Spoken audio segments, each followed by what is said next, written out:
Hey, how is everyone on this Sunday? Yeah, it is Sunday, right? Dude, I'm so lost for time. Only doing 4 videos starting on Tuesday. Dude, my week's been all wild. We have observed the train, Leon Poipu, I think would be how that's pronounced. Is that doesn't say that's a first time chat. I don't recognize that name though. Cracked Machine is a first time. Evil's here. The Youth Worship Explosion. Charm Tiger. No Man's an Island. Welcome everyone. Anyone else who's just lurking too. Glad to have you here. It's Saturday. We just noticed you were streaming on the wrong day. Mockles. Yeah. Oh, cool. Michael Andrews. Yeah. Very cool. Glad to have you back on the stream. I know you had some problems with Twitch for a couple weeks. Hope you're continuing to recover well. Yeah. Yeah, actually everything seems to be mostly behind me. I do have a small secondary procedure set up for Tuesday, but I don't think it's going to impact the recording schedule for next week at all. And then I'm done. I should be finished. All that stuff should be behind me. So all good. Gaslighting Brian is an art form. Ah, jeez. It's funny too because like sometimes, especially when it comes to like music, genres, artists, some of the more extreme stuff in metal, it's really difficult to tell if you're joking or if like a metal artist really did what you're describing. And so like I find it hilarious how lines can get blurred at times. Here's to the hope no instruments were left inside. We can all hope for that, yeah. Let's see. Yeah, everyone else just said hello there. No General Kenobis this morning, even though Evil did pop in. Usually they're the one to jump in with that. Oh, yeah, I think I knew that.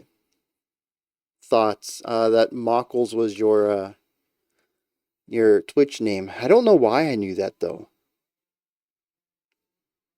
Maybe you used that on Patreon early on and switched it.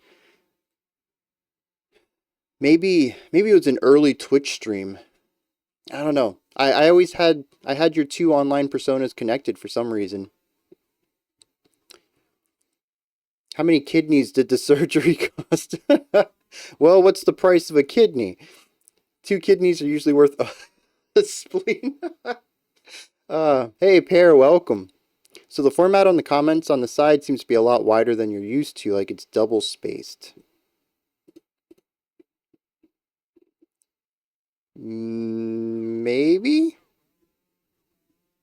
I actually don't know what it looks like on y'all's end. Let me pull this up real quick. Oh, that might be it too. I might have seen it as your official Discord name back at the beginning. I don't know.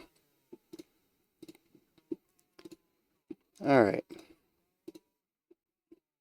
Yeah, I don't know. It looks normal to me.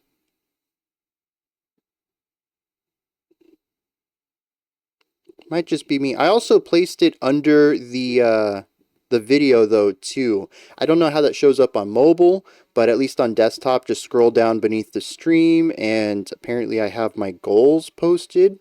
I didn't make that. those are auto-generated goals. But anyways, below that is the song list and it's in a nice formatted bulleted list. So there's that, at least for desktop or web users.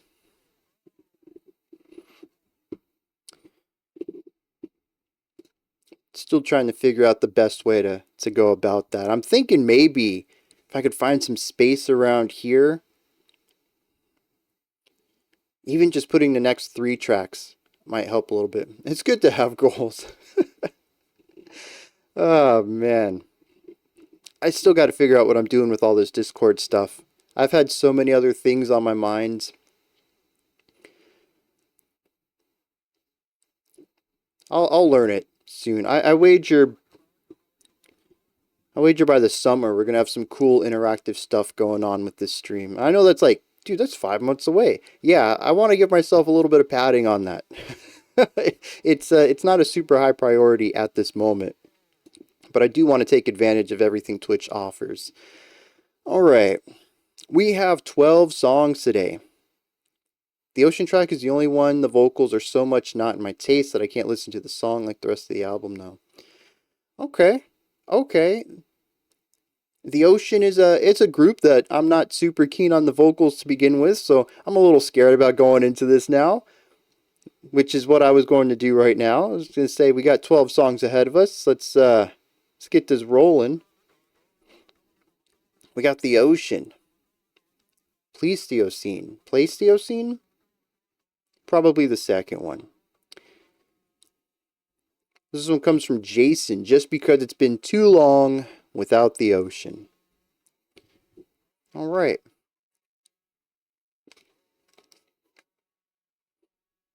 Oh! I forget, the Ocean does have instrumental stuff for most of their albums, right? Am I misremembering that? Let's dive into this. It's been a long time since we've checked out some The Ocean. I think the last time would have been the album review we did. Precambrian, I think it was. So, yeah, let's kick it, see what's going on.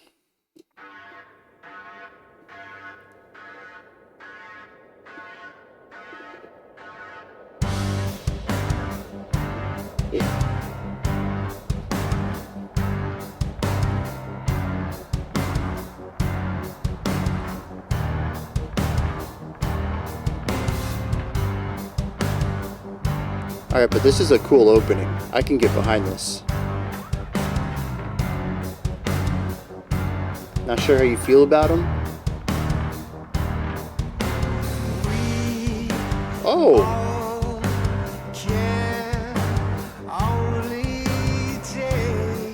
Wait, this is not what I expect from vocals from The Ocean.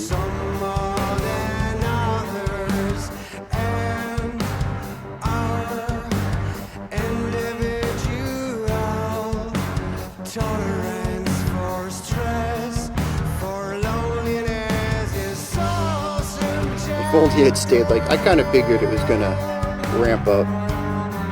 Ooh.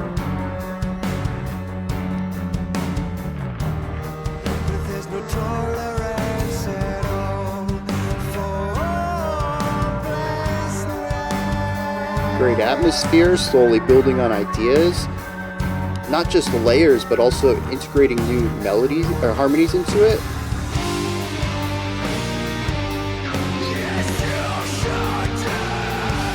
That's exactly what I expect.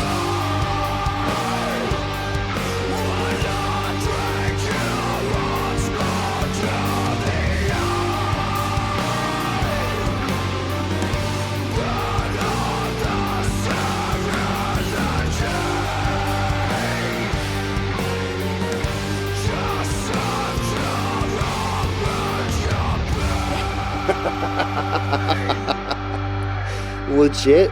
You were setting me up to think it was going to be worse?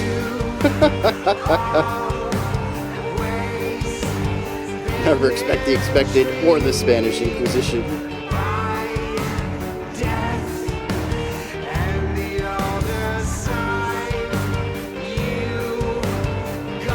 Okay. So the falsetto with that higher pitched, I think it's a synth on the outskirts.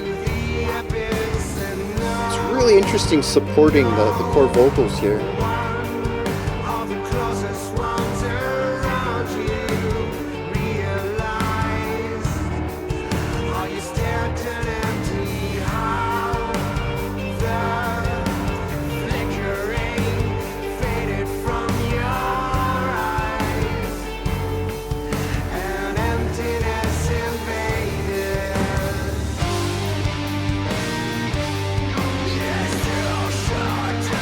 Alright, Bear, have a fantastic rest of your day. And definitely enjoy that family dinner.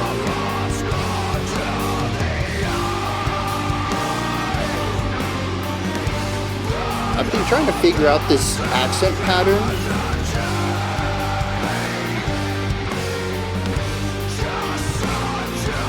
And it still escapes me. it feels like 3 is the core, but sometimes we get 2, sometimes we extend that to a 4 or a 5. Sometimes we get 3s back to back, which feels like a 6.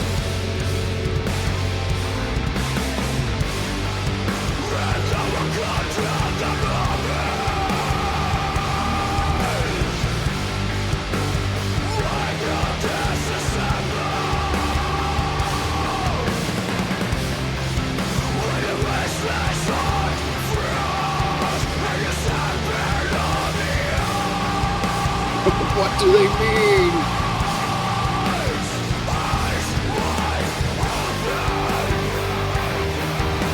One thing I like about their vocals, though, because they're more shouty, like hardcore harshes, I can understand them a little clearer. And there's good enunciation and clarity in the production, too.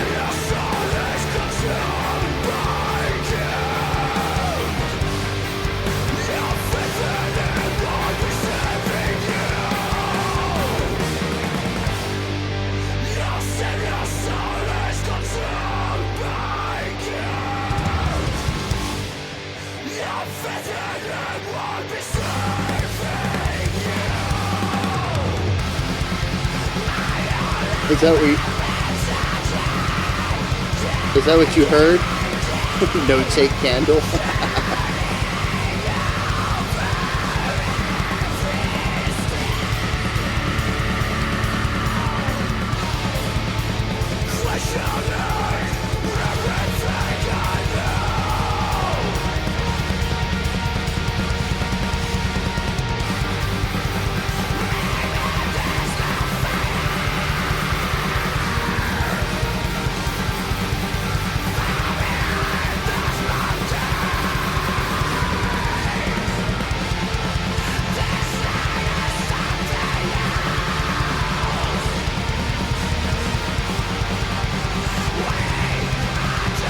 I think it actually works in this case, though.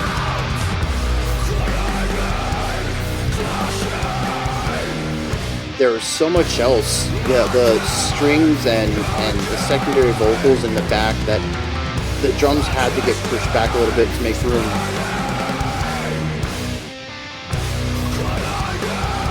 Yeah, exactly. Less dominating. A little bit of a black metal section, yeah.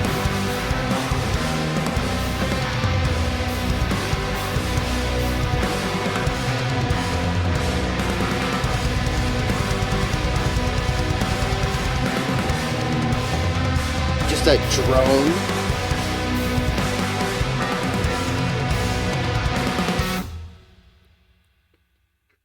Yeah, so that's pretty much what I expect.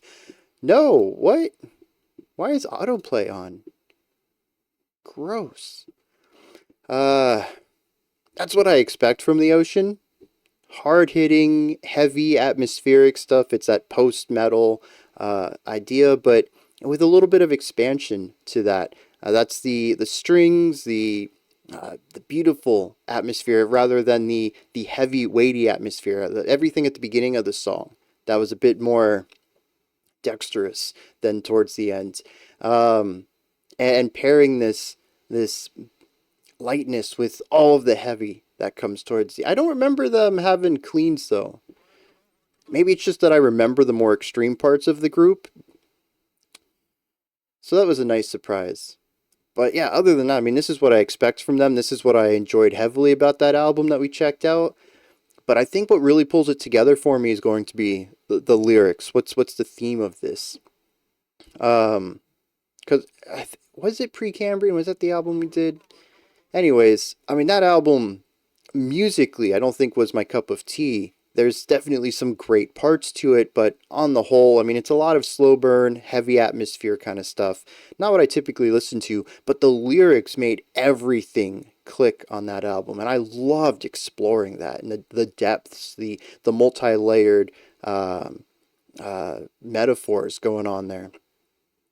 Album's 50-50 on harshes? Okay, see, I could get into that. But just the music by itself, I have a harder time getting into. There's some cool moments in here, but on the whole, it's like, yeah, you know, if someone put the album on, yeah, I'd listen to it. but it's not something I think I'd reach out for myself. Geological times are long. I like the clean to wonder if the presence allows the harshness to have more impact. And see, that's how I feel about it too, in general, not just with this, but I like the balance. The contrast allows the extremes to have the weight and impact that they need. It allows the light sections to feel lighter, softer, I guess less impactful in a sense, or for the impact to be in a different style. And then the light parts make the heavy parts have that weight. And this song has that in spades. And I love the general growth of it, but it's not linear either. We did back it down a little bit in the middle to build it back up. And it's great pacing. This is the stuff that I've constantly praised the ocean on. So, I mean, it's another song that solidifies my idea of who the ocean is, while also expanding a little bit of the realm, I guess. And a good reminder, I suppose, that they do have cleaner sections and lighter vocals. So, yeah, I dig that. That drone at the end, though, man, like an alarm going off in the middle of a storm. It's those little touches, I think, that elevates their atmospheric writing. One of these days, I probably just need to go through their discography. Probably not back to back like I would with some bands. Maybe like one a month or something. But I would like to get through it and kind of see the evolution of them as a band. Alright. We got some Crippling Alcoholism. Red looks good on them. The end felt more like a fiery earth with volcanic activity. Yeah. Yeah. I mean, just the heavy weight of it all, the chaos. Even the drone was more like an alarm. I mean, something bad was happening right here. So, yeah, the vocal shift, even moving from the hardcore shouts to like that black metal, nasally, pushing that compression up towards the top of the palate kind of stuff. I mean, elevated emergency. Yeah, just really great. A feel-good song from Crippling Alcoholism. Yeah. Red looks good on him. No context on this one, comes from thoughts. Let's dive in. See what's going on with Crippling Alcoholism. That's a band name right there.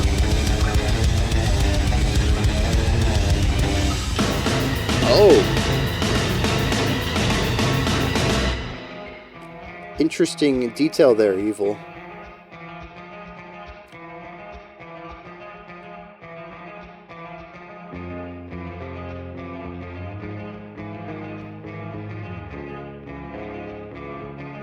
Very tense. She's my girl, he put his hands on her, and so I wet him up from head to toe. Yeah, he called her some disrespect. Okay.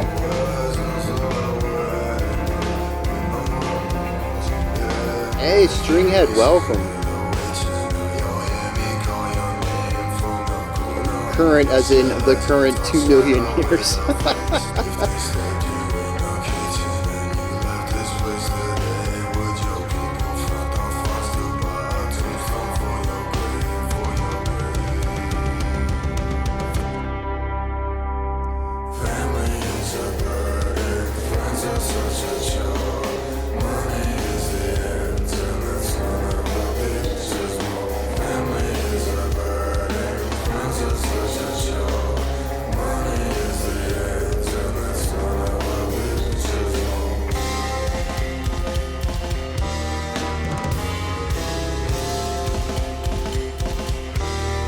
This could really go anywhere. I'm quite intrigued by this.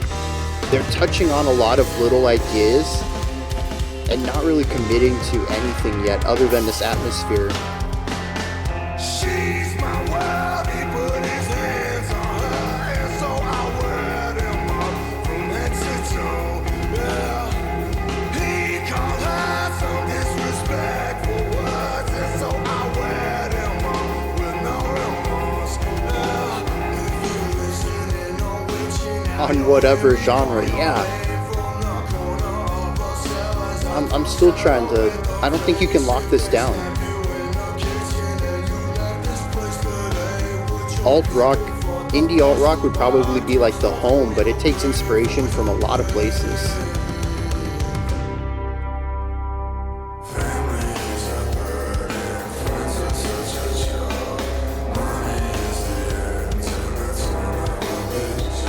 I mean, the lyrics too. Noise rock, goth rock? Okay. I can see the goth side. We haven't really hit a noisy part of this song in particular, at least.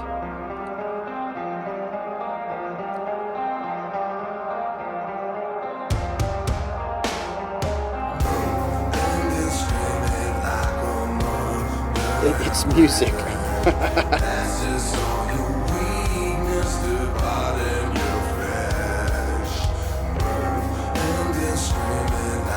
I really like the vocals.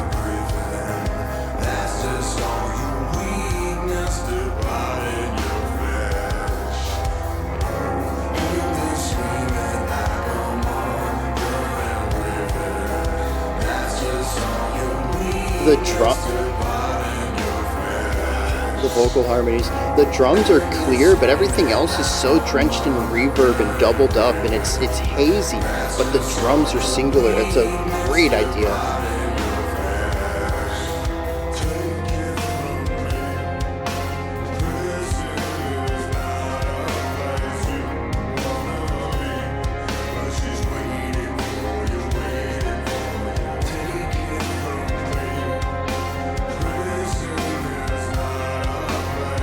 Hey, Synapse. Welcome.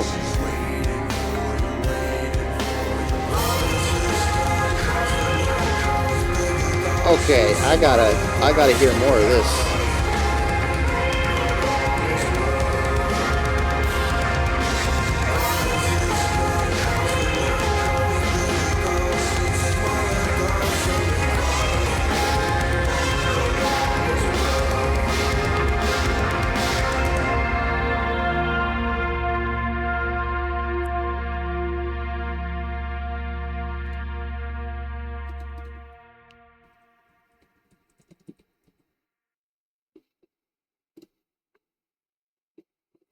Dang.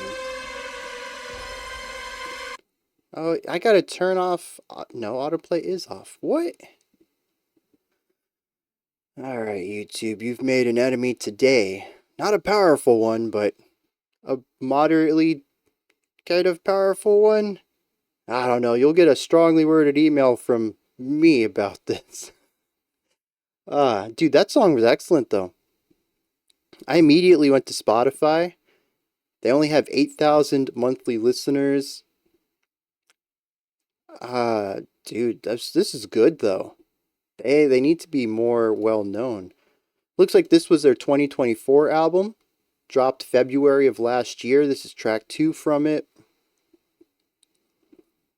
Yeah, that goes in the listen list. I wonder why that GIF didn't load. I literally worked on that just, what, an hour ago to make sure that GIFs and emojis should be the proper size now, by the way. But GIFs should be loading. I just tested that. I couldn't get them to loop, but they should load and they should be a very legible size. So I'm kind of confused about that one. Why did it just end like that? Yeah, I would have liked more. You saw the tests. Time to redo the 2024 list. Oh man, there's so much. I mean, this is what I was talking about during the segment where I listed all the albums I didn't get to. That's only the ones I knew about. Right? Here's a perfectly good example of an album that went under my radar that probably would have made the list too. So yeah, there's just too much music, right? But I loved everything about this. This was so good. The atmosphere is fantastic. They did a great job at creating something that feels hazy and foggy, like walking into a room with just like cigarette smoke everywhere, or fog machine, whatever your cup of tea is on that one. and just like the dreariness of the atmosphere, low lighting, and just hazy, foggy, really difficult to see anything. Humanity is too productive. It's true, it's not just music either. I mean, it's impossible to keep up with things, much less check up things that were great before your time. I mean, imagine being born today, an alpha, Gen Alpha, even a Gen Beta, right? I don't think Gen Betas are being born yet, though. I think we have a couple more years until that generation starts. Anyways, though, like, you're being born today. You're 1 year old today, 2025, right? By the time you become an adult, it'll be in the late 2030s, 2040s. There's so much great art that has come out before your time. And also, great art coming out during your time. It's an impossibility, I think. We should exterminate a few. uh, Even dedicating to one art style, I don't think it's possible to keep up with it.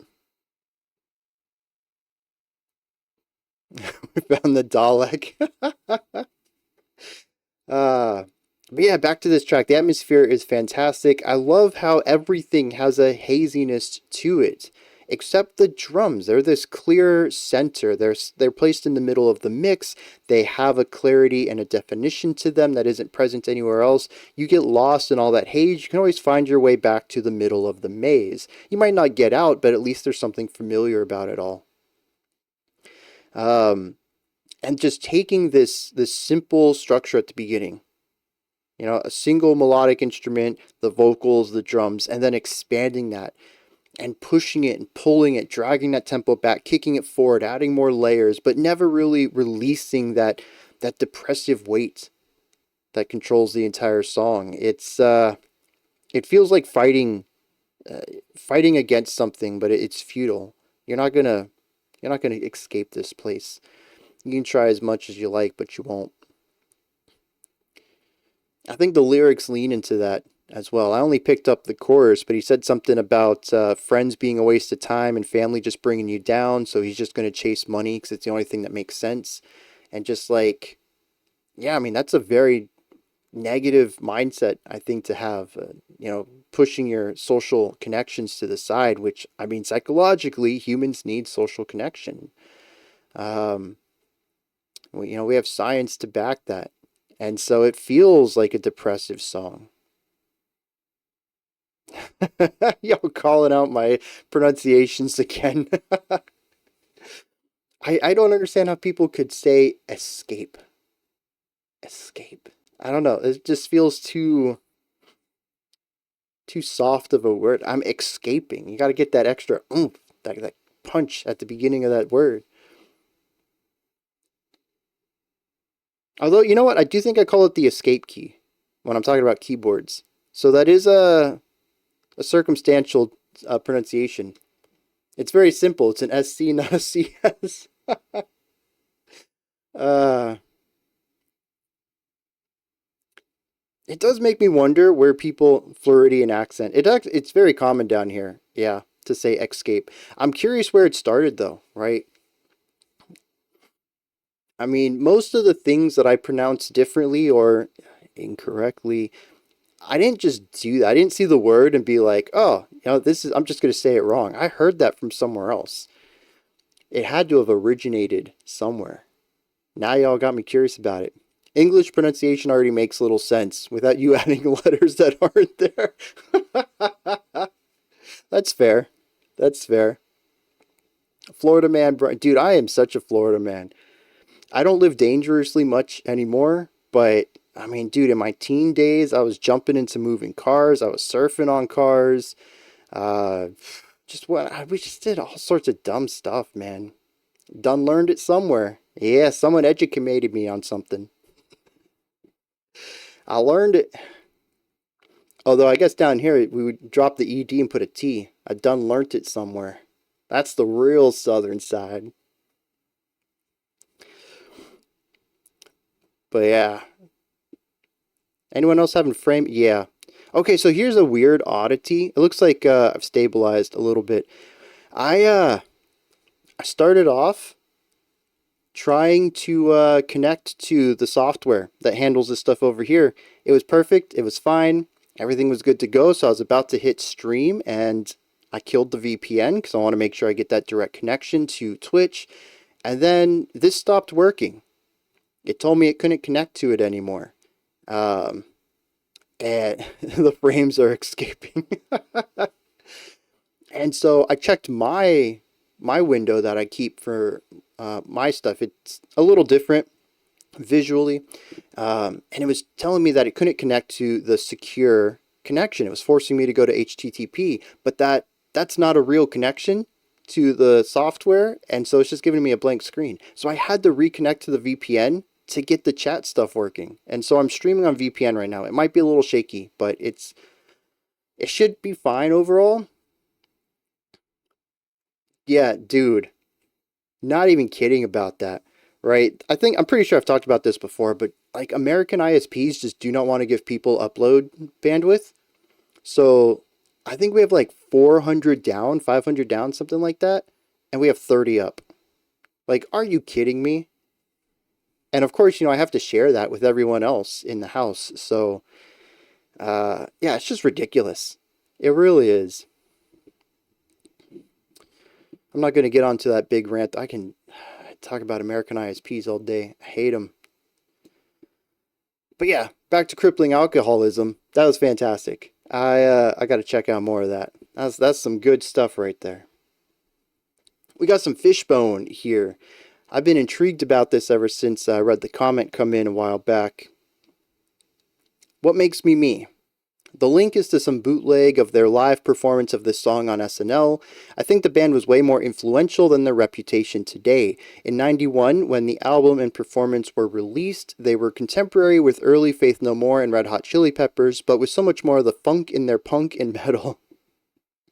Along with every genre of American and Caribbean black music. While this was the height of their commercial success, it's a very deep discography. This performance blew an awful lot of young minds.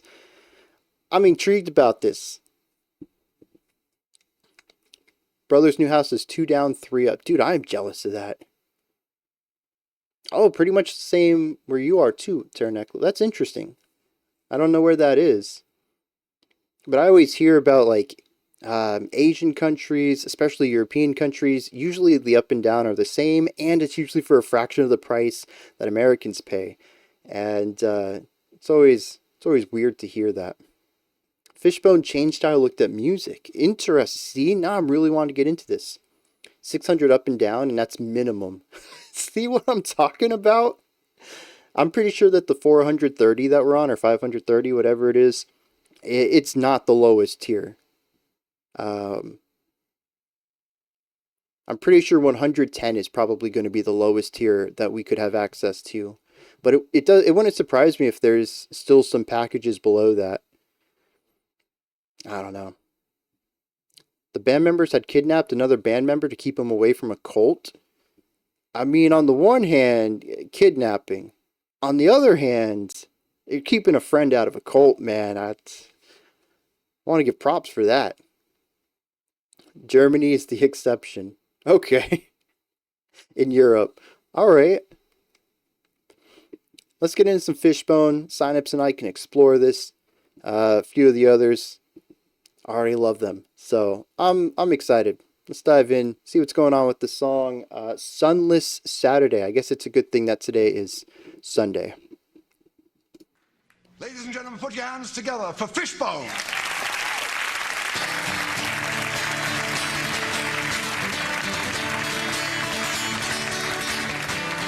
Does 2 wrongs make a right?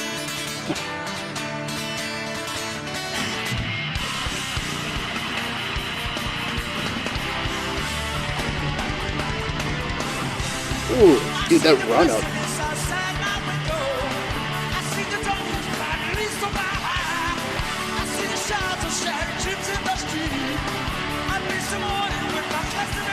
That is a meaty bass tone too.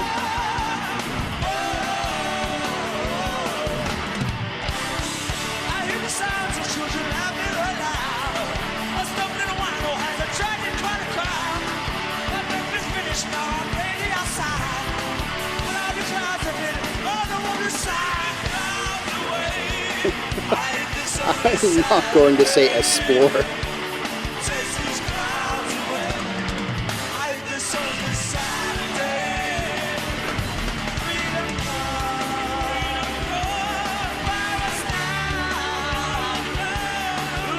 Dude, that's a fantastic voice, though.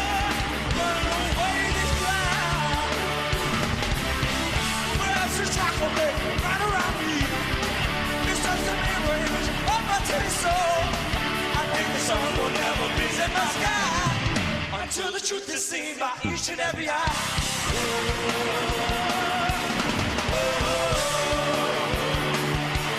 Taste these clouds away. Dude, I love the overall rhythmic flow of this.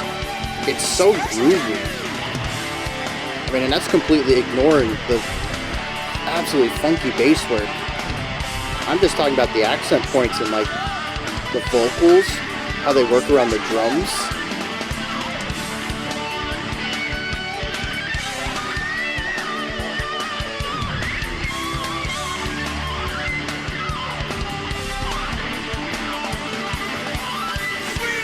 Random action roll. I like this guy's energy.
Oh, I was like, I don't see a trumpet player.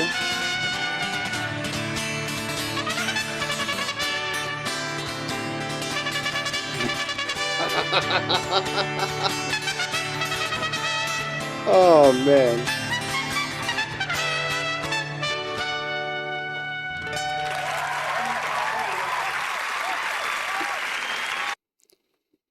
Oh, dude, that guy's got an energy. I like him. Also, sax and trombone part of the band. Very cool. Yeah, dude, I could get behind this. It's, it's another one that's kind of tough to define. There's definitely some parts of punk in here, but it's very funky, right? I mean, the groove that the drummers laid down, the bass work, all of it, the tone, the bass lines, it's funky so much. The vocal delivery and the accent points in the vocal melodies create counter rhythms to what the drums are doing, and all of this just creates really cool syncopation that just drives the song forward. It's so hard not to move your body to this amazing energy. Exactly. And then when you just put some, distorted, louder guitar work on it, really bringing in more of that punk sound. The guitar solo in and of itself is just very punky, very noisy. I actually had a hard time hearing what the solo was. It was sort of a flurry of distortion to me. But it brings that punky charm to it. But then to pair all of that with just such a catchy, infectious, poppy vocal melody, and bringing in the trumpet at the end, kind of bringing in a little bit of a ska thing going on. It's just like, it's a little dash of everything. It's a little harsher around the edges, but it's also very palatable at points too. And I think the overall package, I would place it in a very pop rock area, but that's the wrong way to describe it. But I think that is the core of it. And then just to watch it too, the energy. This guy is a performer, right? I mean, he's got a beautiful voice. And when he goes into those those harsh points. And I think this is very cool, right? I never thought about this before. But there's definitely a point where kind of breaking into this higher tone and putting a lot of compression on your note for a single pitch and then immediately backing it down was just like a normal thing that great vocalists did to put a lot of energy and emphasis on a specific note or syllable or even a word sometimes. All metal vocalists did was say, hey, I want to do that all the time. Because I was like, oh, that dude did a pretty good harsh, but honestly, in this context, I wouldn't view it as harsh vocals. It's just elevated vocals. But yeah, I mean, like I said, a little rough, little distorted around the edges, but very palatable, very poppy, very dancey. Just a fantastic combination of sounds. I'm curious, what 1991? Okay, assuming that's accurate. Yeah, I would have been all over this. I don't know if I would listen to it now at this point in time. But I do want to check out more. I think Fishbone's already on my list of things to check out. I don't think this is the first time they've been requested. Maybe it's, you know what it might be? It might have been that somebody requested them for a theme. Because the thing is I'll see these names, and I read the comments as they come in, and then I also read the comments to put them in the poll, and then I also type them out to put them into the poll, and so I see these band names often, so even if I don't do a reaction, they still kind of get locked in my head a little bit. That might have been, because I don't think we've done a reaction. I don't remember anything like this on the channel. I'm going to have to check out more. I mean, that's good stuff. Like I said, I'm not necessarily in the mood for something that bright and energetic right this moment, but when I get to that point, that's going to be it right there. All right. We got some Arcane Roots up next. Song's called Indigo. Context on it. From 2112. Song has a perhaps unnecessary long outro, but I love it nonetheless. Okay. At least I'm prepared for it. Let's dive in, see what they're doing with Indigo. Crawling back into my shell, I'm running, throwing through in it a hold me to hell, and I know I should know better, but I'm a thorn for you ever. Very cool. So Fishbone did work with Living Color. I mean, that makes sense, right? Cool. Just that Fishbone and Living Color have very similar sounds. It would make sense for a bit of a collab between them.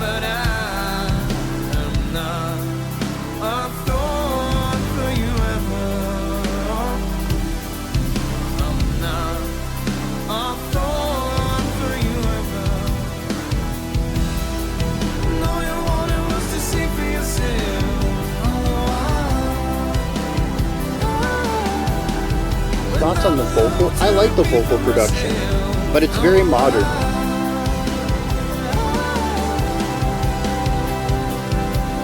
It's clear, it's not overproduced, but you can tell that it's very far from raw.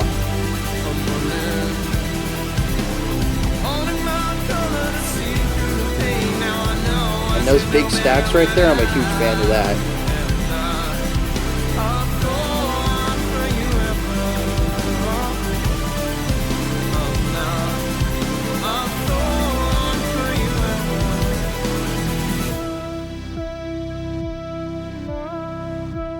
I like this album art too.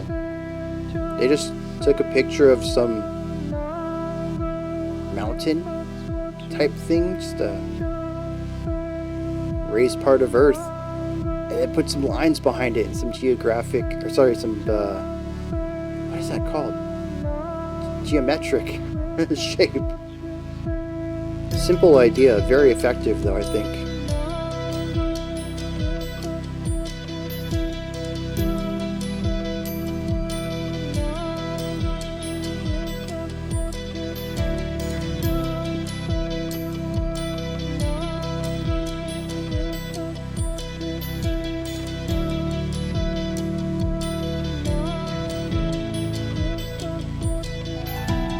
Ooh.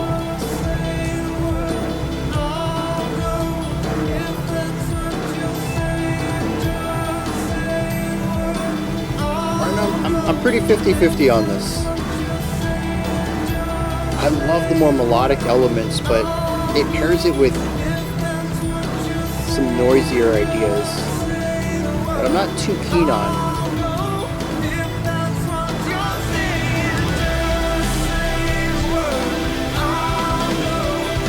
The bells, though.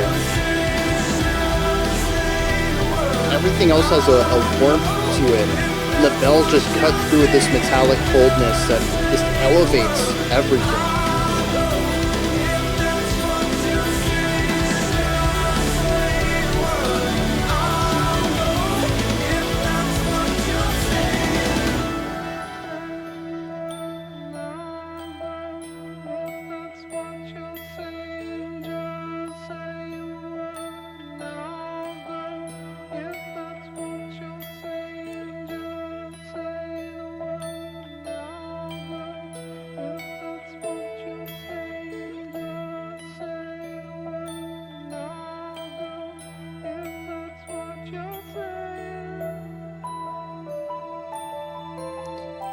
The vocals remind me of Leprous' clean, quieter vocals parts. I was trying to figure out what they reminded me of. That's it.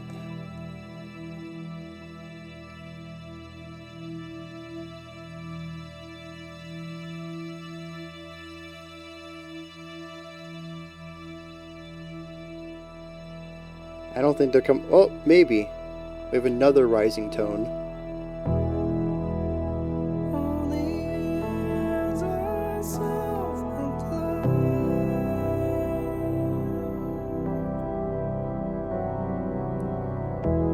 I mean, it could just be one of those things where you gotta acclimate to it.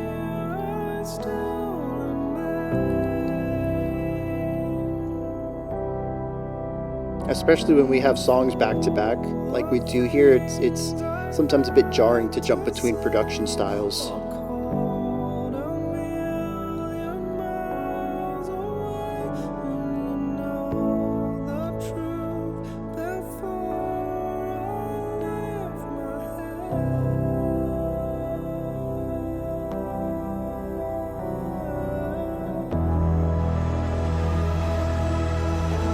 And see, that's one of those sounds, man. There's a really shrill tone in there too. At the top, I think it's the highest pitch.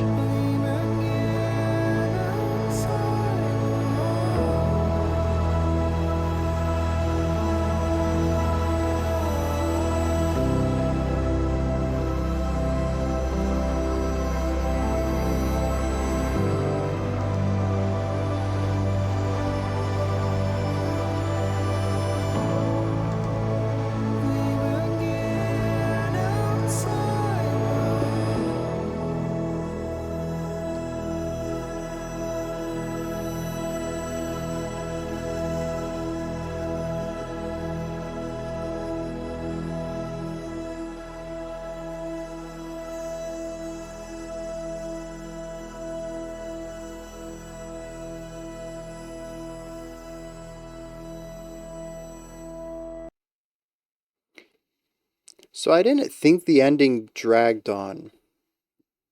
I think I actually liked the ending as a complement to the overly layered part that we had around like 2.5, 3 minutes into it. I think it's a nice balance there. It works, yeah. And it's not too long either. I think it was like 50 seconds of that fading in, or I guess the rising and falling noisy synth stuff. It's really not that long of an idea. But what really gets me is the harmonic quality of it. It was the same thing that brought the song in too. There's quite a bit of instability in that harmony that I feel kind of it rubs against the rest of the palatability of the song. But there's also that one pitch at the end, at the top of that stack, that just, it pierces. It is not a tone I enjoy listening to. I wouldn't say that it's painful, but I mean, it's right on the cusp of that. It's an interesting note to put in there, given that they chose not to soften it up at all and allowed it to stay a piercing tone. But I like the idea of the ending.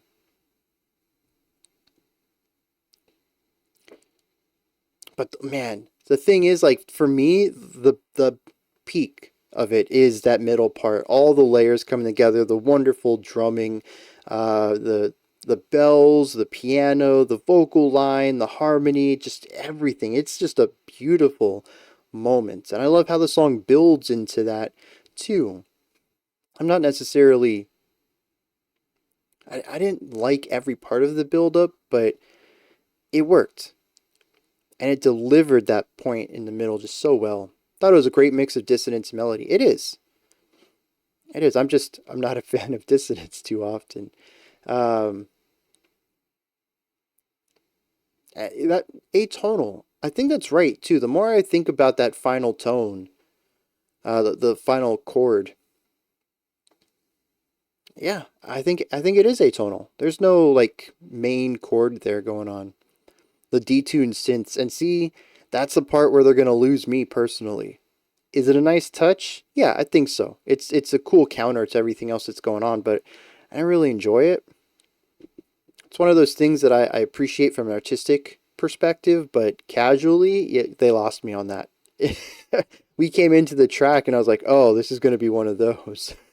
We flipped the script quite a bit in the middle, and I really liked where it went.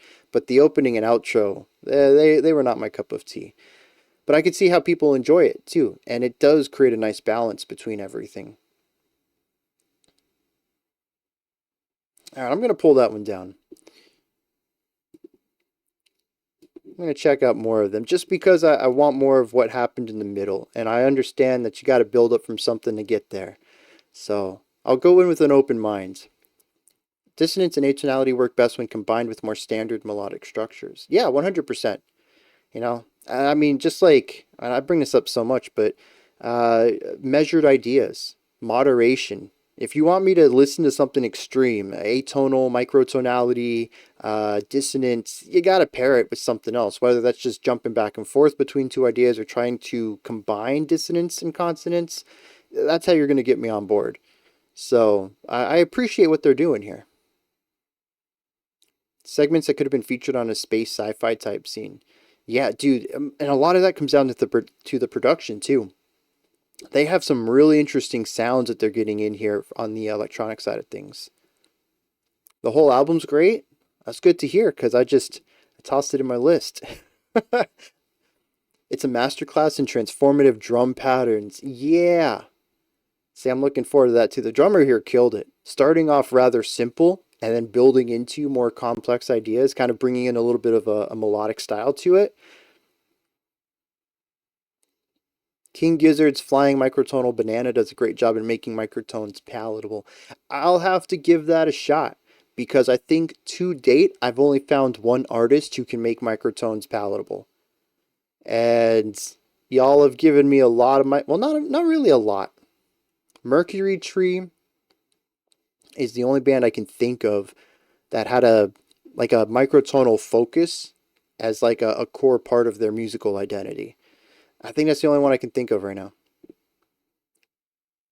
But we've heard microtones in music, maybe not as a focus, and it's always a big turnoff for me. The frames. Yeah, we've kind of stabilized here. No, we haven't. Yes, we have.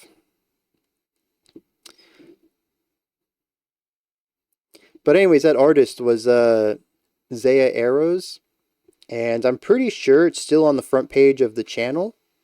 It's in the spotlights, highlights, I forget what I call that. It should be the top row on my YouTube channel. Highlights, yep. Fourth most recent with the song Witchcraft. That was a beautiful song.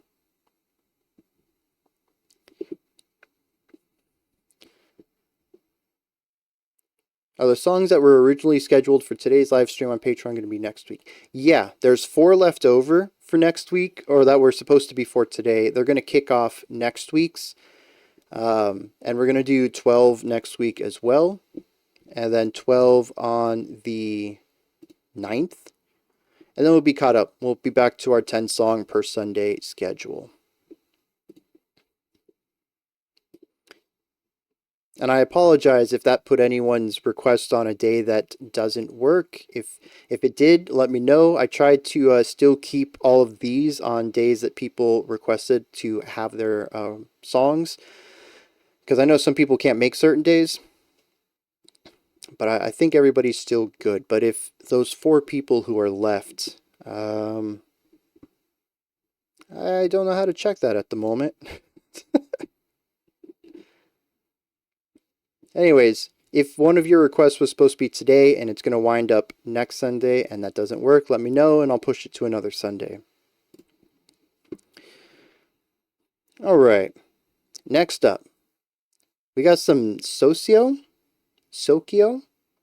I have a vendetta against the letter C. It is totally unnecessary. It either sounds like an S, which we have the S for, or it sounds like a K, which we have a K for. Why do we need C? All it does is add ambiguity to language. Totally unnecessary. Alright, good to hear, signups. Alright, SOCIO. Desarmados? This one comes at us from Stringhead, a collab between electronic alternative rock band SOCIO and tango folk singer Maya Castro and blues rock singer Mandrake Wolf. The vocals are the main focus here, but some nice bass work and electronics too. Alright, I'm excited about that. That sounds fun. Let's see what's going on with this.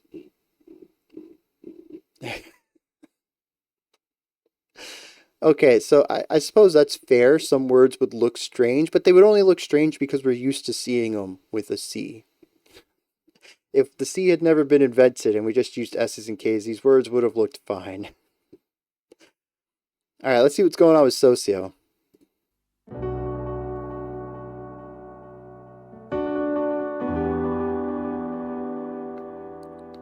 I mean, strong start right here. Beautiful chord progression.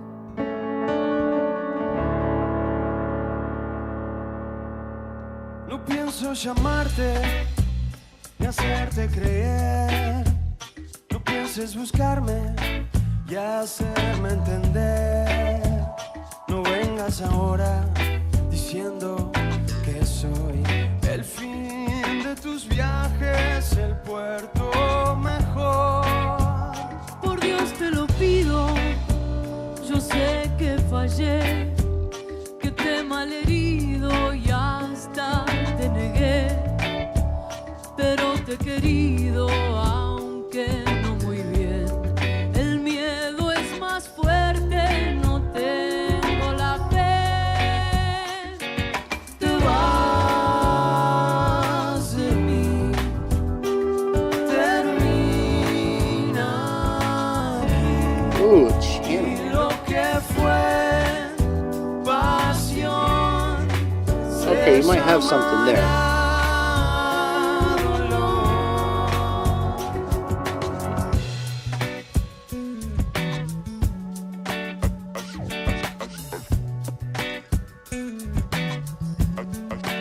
Well, if that's the case, then I raise a motion for C's to only be used next to H's for the ch sounds.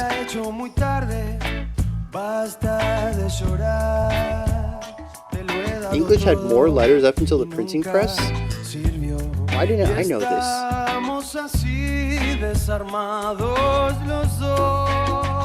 No pienso olvidarte, no te puedo amar, mejor no te acerques. See, and I'm actually cool with that. Have a specific letter for a specific sound as long as everything is specified. Y estamos así desarmados los dos. Te vas de mí. Yeah, dude, this is such a good time. Termina aquí. Y lo que fue Great harmonies, great vibes, beautiful progressions.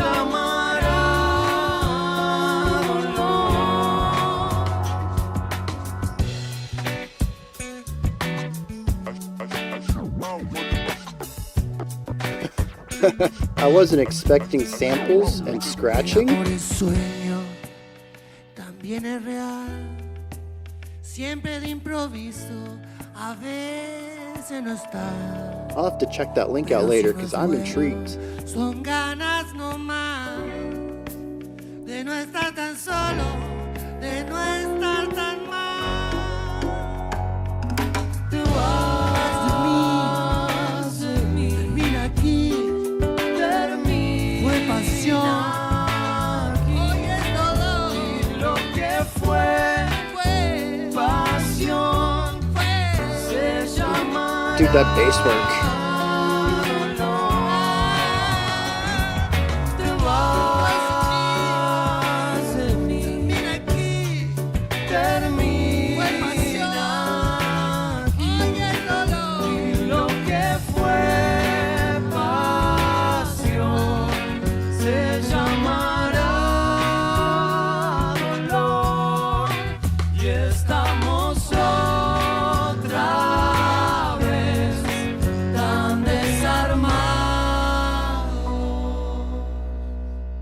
Is that it?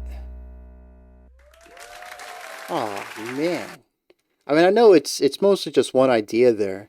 Can't really take that much further unless they were to expand it a little more, but dude, I love that vibe. That atmosphere is just fantastic. It's light, it's chill, it has a little bit of darkness to it. It isn't like bubblegum sweet, but it's not overbearing either.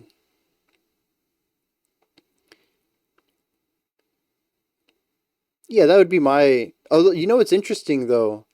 Unless they're recording this live, you don't really see that too often. Not for live, anyways. It's more of a, like, put everyone in the same room and record at the same time at a studio thing.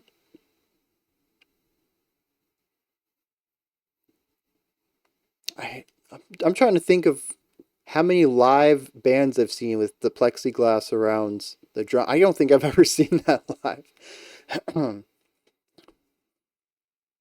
But yeah, I mean, it's just gorgeous. The bass lines, fantastic. Love the bass tone too.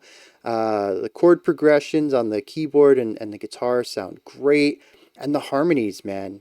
The vocal harmonies are just delicious. I could just listen to this group, these 6 people, play for an hour.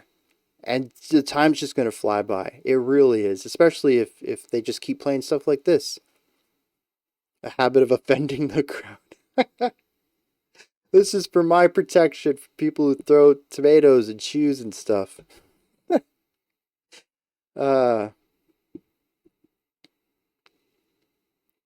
yeah, I mean, I don't have a lot to dig into here.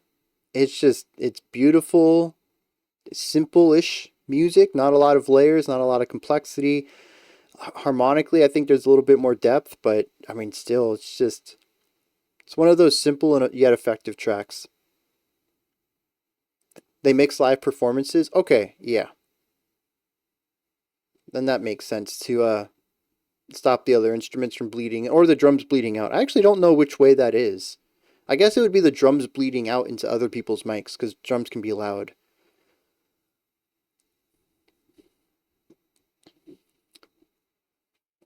Alright. Is this the only song? What was the... I don't have the comments anymore. I don't remember if they said this was a performance or an album. Spanish, but is it a form of jazz too? I think it takes inspirations from both.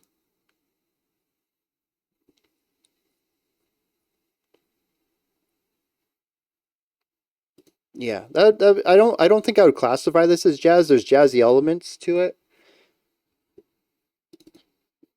Oh, they didn't say. Oh, a Stringhead. Do you know if this is like a full album of this, or if this was just a one-off performance here? And even if it is a one-off performance, do you know of any other tracks from the standalone performance? But there's a full album for the live set. Yep. All right. This one goes in my list. Dang. I was thinking I'm going to listen to this today. Like, I am in the mood for this right now. But I've got like 2 other things I've told people I would listen to today. I don't know if I'm going to get around to that. Yeah, 100%. I would definitely like that. Throw that in Discord. I'll check it out. At the very least, it'll help me from forgetting. The links that I drag down to my desktop at the end of the stream, I throw into a larger list, and they kind of get lost in there. Sometimes I go through there and I'll pick some stuff out. But I mean, it's a big list, and without pictures, album art, or anything like that, descriptions, things can kind of get lost in there. There's a lot of different artists named SOCIO. So to aid you, oh, this is the Rate Your Music page. Okay. I appreciate that. That's the worst thing, to find a band you're really excited about and then you can't find them because there's just so many other bands that share the name or share a similar name that are just more popular or something like that. Trivium. The SOCIO. That's a good one. Caustic are the ties that bind. That is a title. The things that bring us together are the most poisonous. From Sludge Boy. No context on this one. We're just going to dive straight in then. See what's going on with Trivium. I think I get Trivium and Gojira mixed up sonically. Maybe they are kind of similar, but for whatever reason, I'm expecting Gojira style music right here. When multiple artists are on the same Spotify page, I don't think I've run into that issue, although, I mean, I guess that makes sense. Sometimes, I don't know. But Last.fm is so bad about it. And I'll try to find a picture for a thumbnail, and I'll get like 7 different bands. And I don't know which one's the band I'm supposed to put in the thumbnail. It's not Gojira style music? Okay. Oh wait, this is Matt Heffy? I've never heard his name pronounced. I've seen it written. That's it. This is his band, right?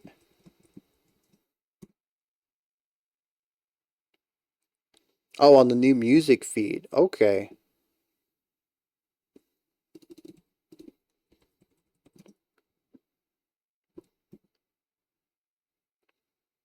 Okay, so yeah, this is Matt's band. Alright, I still don't know what that means. I know he's active on Twitch and YouTube, but I can't really say I've listened to a lot of his, seen a lot of his videos. So that doesn't add any extra auditory context to this, but at least I'm familiar with some stuff. Let's dive in, see what's going on with Trivium.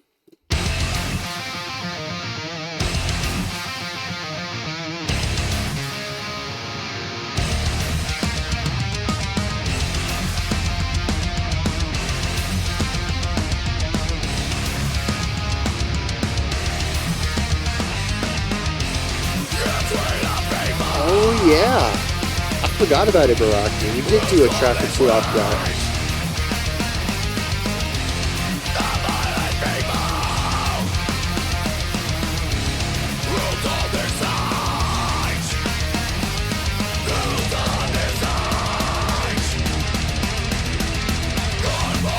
Okay, I'm getting more. This is metalcore, right? Reminds me of Kill Switch.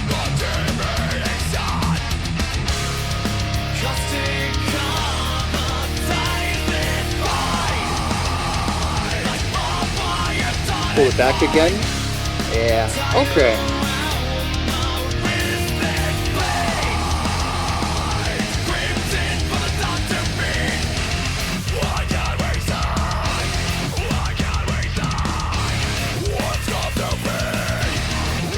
Bass very prominent in the mix.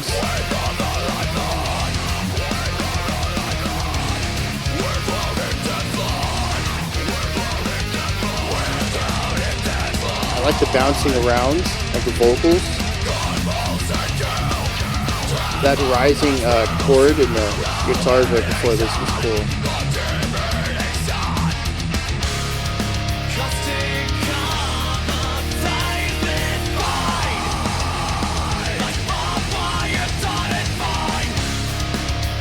It kind of blows my mind, as popular as Trivium is, why at least something like this song never showed up on American radio.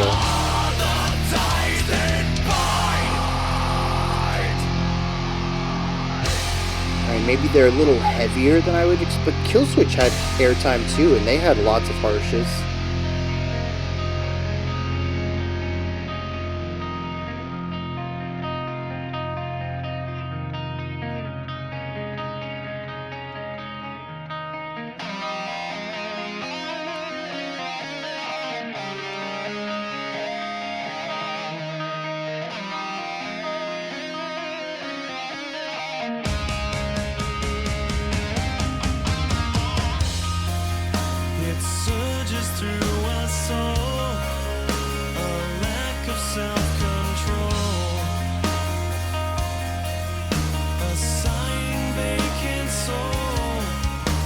Dang, that's a shame. It's always tough running into that.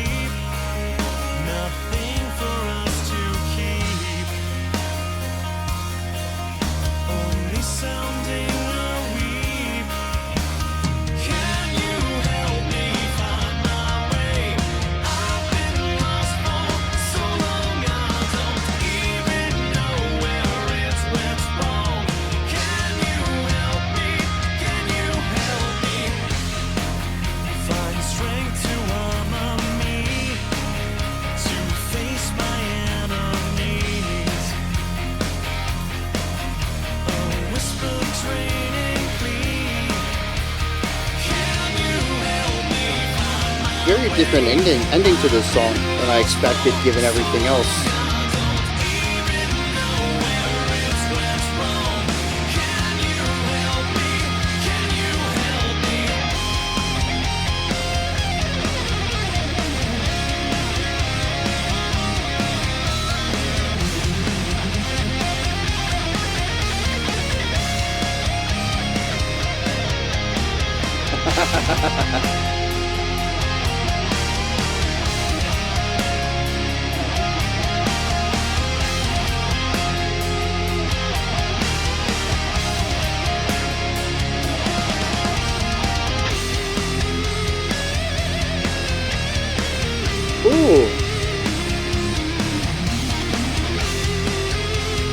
So taking, I think it was a vocal line, changing some things up on it, making it into a guitar solo.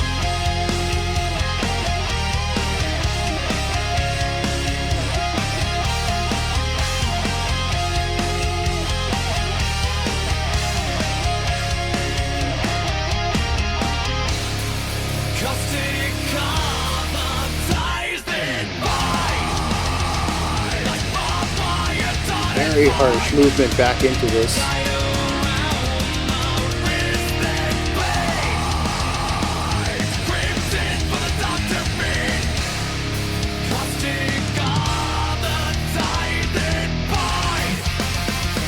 Do a great job of like really leaning into that energy before going to the release on Bind. Yeah. All right, I hope I remember that moving forward. That's a sound I'm quite familiar with. Are you serious? I guess we're going to have double Brian for a second. I don't understand how autoplay got turned on. I don't even like it for my casual, like YouTube consumption.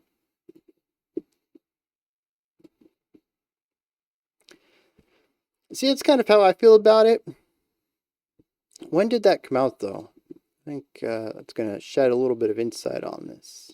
9 years ago, 2015. Yeah, it sounds about right for that. I think they have a lot of great ideas in there. I like how they take the general structure, verse, chorus, bridge, and explore a rather lengthy bridge in there with multiple guitar solos, many of which are pulling ideas from previous melodies we've heard and expanding them. There's this really cool idea of motif that's existing throughout this song that I don't always hear in this type of metalcore. Oh, you had Dorado to play turned back on too. See, I thought for a second maybe I just wasn't logged in, but I am. YouTube's being real tricky here. And Brian's doppelganger's coming to murder him. Is that why he was all black and faded? Just creeping out up there in the shadows. Maybe that was emo Brian, and I didn't know it. He's trying to parade around as me without the makeup on. You can't tell. Chrome refuses to turn off autoplay. That's a good reason not to use Chrome. I mean, there's a lot of good reasons, but that's another one. That actually makes sense, though, given that Google owns both, or Alphabet owns both. Definitely would be a conflict of interest. They would be manipulating one to maximize the other. Oh, wait, it refuses to turn off autoplay. I read that backwards. That's interesting. I mean, I kind of like that, but I suppose if you want your autoplay turned on, then that would suck. Wait, legit? Isn't Alphabet still their parent company? Am I am I showing my age there? Have I not kept up with corporate businesses? Thought this track sounded even earlier. I do think it has like a mid to late 2000s sound to it, but I mean 2015 still not too bad. Okay, it's still all right. I'm not wrong then. No one actually... Well, see, here's the thing, right? I don't know if Google themselves actually owns YouTube. I know that the Google company does, but maybe YouTube's actually under Alphabet. So, it refuses to turn off. Why did I have such a hard time reading that? It refuses to turn off, so it's always on. Okay, yeah. Massive brain fart there. But yeah, I just didn't know if Google technically owned YouTube or if because, Google owned YouTube. Pretty synonymous with Alphabet, but they're technically not, legally not. I mean, it's all still Google at the end of the day. Anyways, I don't think any of that really matters that much. The end result, though, is, Chrome and YouTube they're linked. Kind of want to put that division between them if you can. Struggling learning to become human. What is this language stuff? Reading is hard. You guys heard this good artist recently? Taylor Swift. She's my favorite. Everyone should listen to Taylor Swift. She puts out fantastic music. I didn't mean to drag Taylor Swift in here. Her music's fine. She's just the most popular artist I could think of at the moment. But yeah, Trivium. It's good. I enjoy it. It feels old. I don't think it's necessarily for me. I wasn't a big fan of the sound when it came out, though, but I heard enough of it. I mean, this was all over the radio at a time, so I used to listen to that. The radio, I mean, in the dark days. Before I had an MP3 player. Oh man, showing my age there a little. But like I said, I do like the use of theme throughout. It elevates it a little bit beyond their contemporaries. Nice contrast between the harshes and the cleans. I do like the melodic styling on this too. I think there's a nice narrative storytelling, though I think the pacing is a little rough at times. Best of 2025 list will just be Taylor Swift and nothing but black... Oh, and then nothing but black metal. Could you imagine? They sounded a bit uninterested. Okay. And see, I wonder if it's more me than them. Because, like I said, if I had heard this 10, 15 years ago, I might have dug it a little bit. Still, like I said, not really my cup of tea, but I enjoyed Killswitch's stuff enough at the time. This feels old in 2025. It's not necessarily for me anymore. Black metal with Taylor Swift vocals. That's got to exist. Somebody has to have taken, like, legitimately just taken one of Taylor's songs and put black metal beneath it. That cover has to exist. Trivium always felt bland to me. I don't I don't know if I would say bland. Not for me anyway, subjectively. There's some really cool ideas. It didn't grab me. And I think that's the, and again, I think that's a me thing too. I think this would have grabbed me, grabbed younger me. Saw a guy on a bench with a Discman? What? Well, was it like a legit Discman with a CD in it? Because I vaguely remember Sony releasing an MP3 player that was shaped like a Discman, but it had like Bluetooth in it and stuff.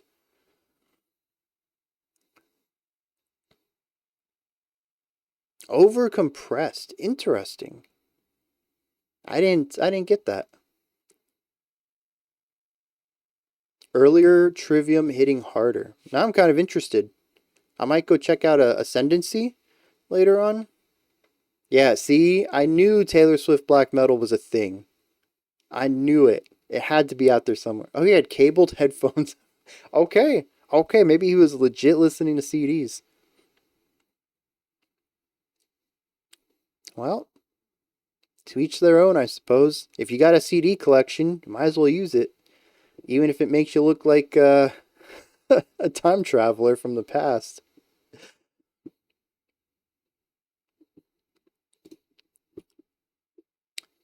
Omnium Gatherum. I don't know what that translates to. Anyone want to help me out with that? New World Shadows. I like that. It implies New World Order, but hidden from the public eye. Vermilion Gate says, one of my favorite metal songs ever. It's melodic death with some pretty low vocals, which will take a second to get used to. It's a very memorable track, though, with some great melodies. I'm always down for metal with melody. So, let's dive into this. See what's going on with the New World Shadow.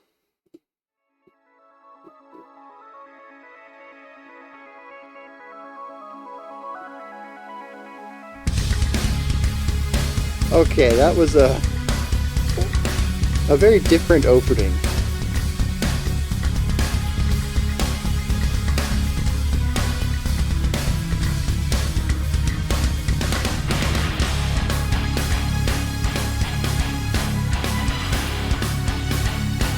Got that dotted quarter thing going.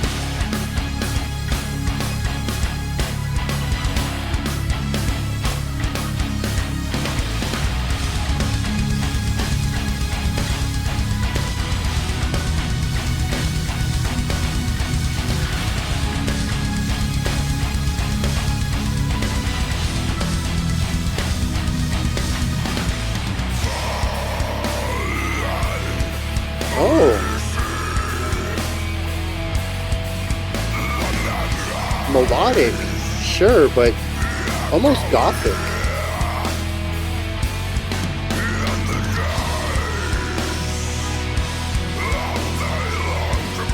Oh, that makes sense. See, I was thinking gathering and Omni being all, but gathering of all. Yeah, I mean, that's just, why didn't I think of that?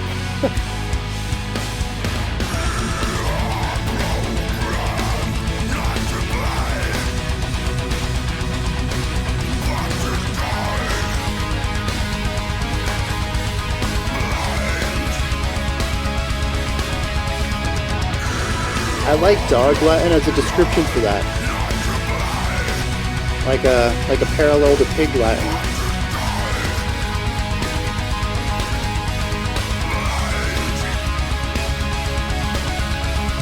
Oh, okay, interesting about the UM suffix.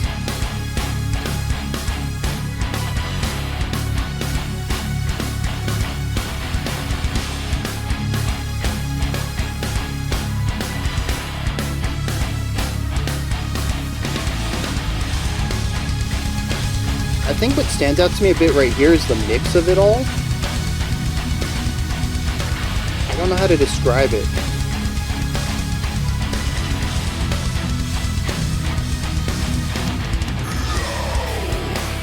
Like it's clear.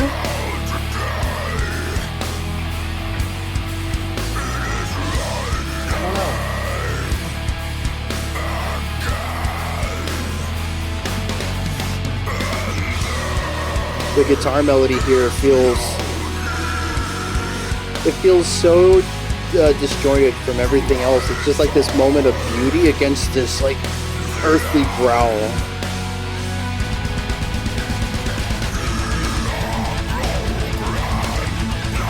Yeah. Back to like the rule of cool grinding movement.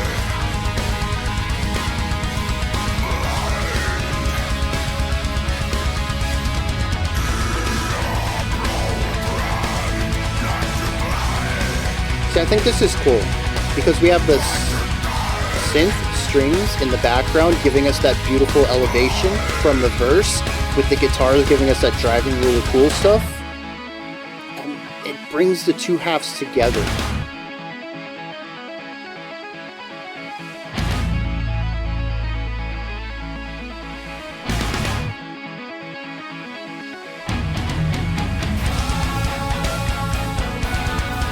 Okay, yeah.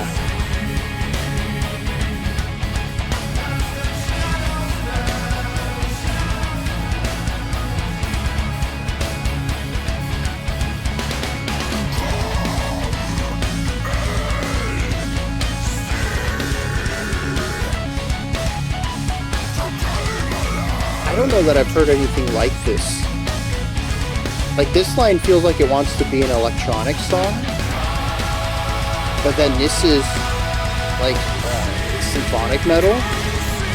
Oh, yes.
So for me, I feel like this is really good. But, and this is a really large caveat, it's missing something special. It's missing the oomph, the X factor. It might even just be a production thing. There's a lot of interesting ideas. Like, on paper, this is a cool track. We have more optimistic elements that are paired with lighter instruments, contrasted by these darker, rule of cool, edgier guitar riffs and low growls, and lots of syncopated ideas. It's kind of it felt a bit disjointed at the beginning, but as I started to hear how everything worked together, and especially towards the end of the track when they bring everything together, it starts to click for me. It was something that I needed to build an ear up for. And I think that it's a very cool idea on paper. It's missing something to elevate it, to grab my ear. And it might be counterpoint. It might be production. I honestly think sometimes it feels a little flat. And I don't know if that's because there's not enough parts to it, or if the production just doesn't have that pop that I'm expecting, that I want. Because the thing is it is uplifting symphonic metal with a slightly electronic leaning at times. That's a very cool combination of things. It's low and guttural when it needs to be. It's bright and energetic when it wants to be. And I mean, dude, that whole back and forth between the center clean and then the belted cleans was just like, yeah, is that a cliche idea? Sure. But in the context of this, no, that was pretty cool. It's just, it never quite clicks for me into something that I need to go look for, even though, as far as the sheet music goes, this should work really well. And I'm just kind of a little disappointed by that, I suppose. And it might just be a thing about, what I was talking about earlier. We just listened to a couple of tracks with some larger, more full productions, and it might just be that in contrast, this feels thinner. That is one of the problems with listening to a bunch of songs back to back, that your ear is going to be manipulated in different ways.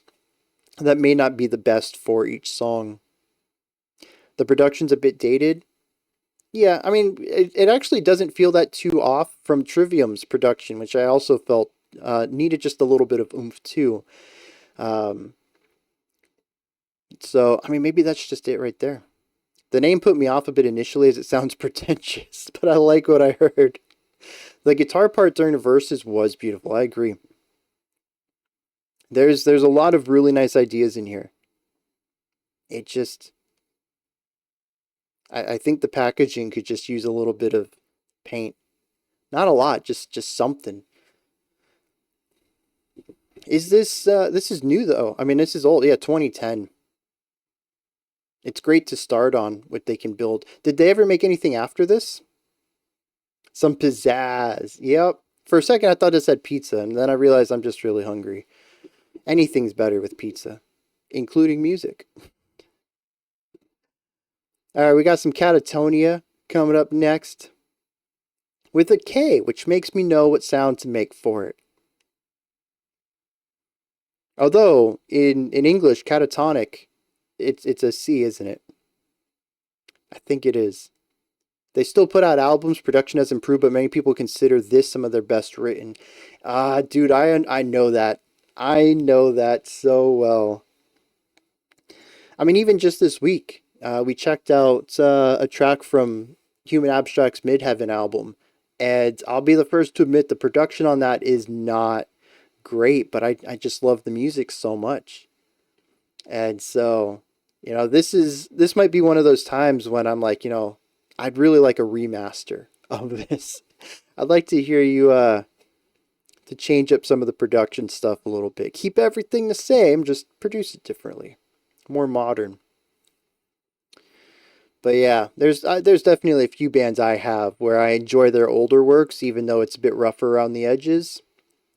More so than the modern stuff, which I think is produced better. Katatonia was a Welsh band famous for Murder and Scully and Road Rage. Oh, Mulder and Scully. Oh, X-Files. I don't think I've heard the Welsh Katatonia, though. I'm only aware of the doom metal K Katatonia. I don't know where they're from, though. And that does not give me any extra information. Soil Song? Also, we got a couple people liking this album. Oh, they released an EP just a couple years back.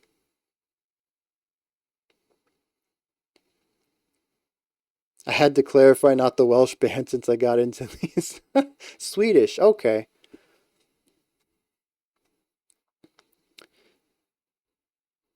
Let's check out some context from Bertel. This song stuck with me the last couple of weeks. Is this a new song? No, this is 2006, it looks like. Just getting back into some older stuff then. Alright, let's dive into this. Katatonia's Rusted.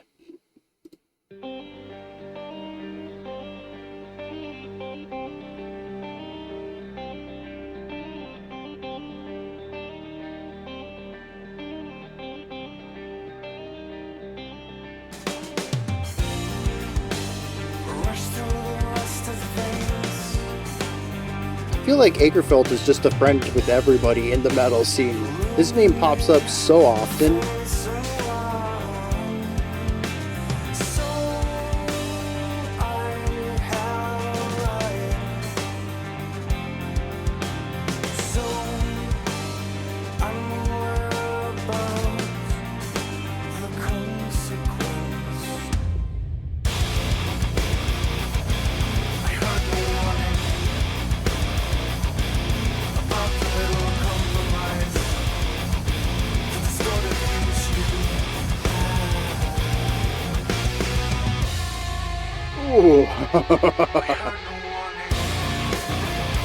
Oh, I thought this was going to be a release, but they're still hanging on to that tension.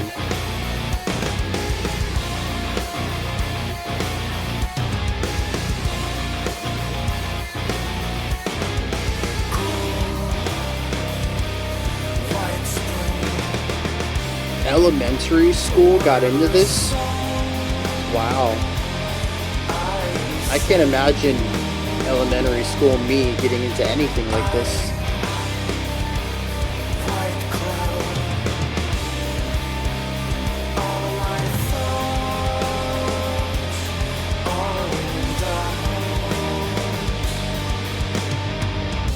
Nice bass movement there too.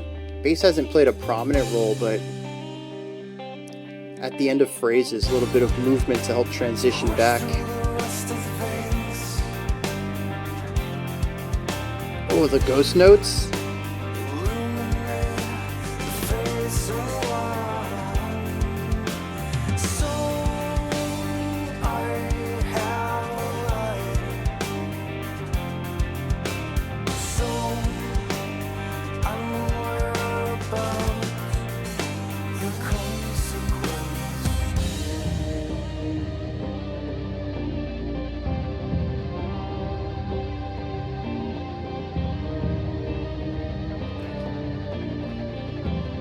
Yeah.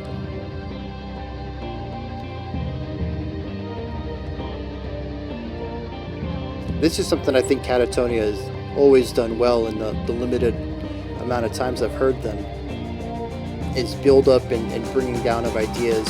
Just really good pacing.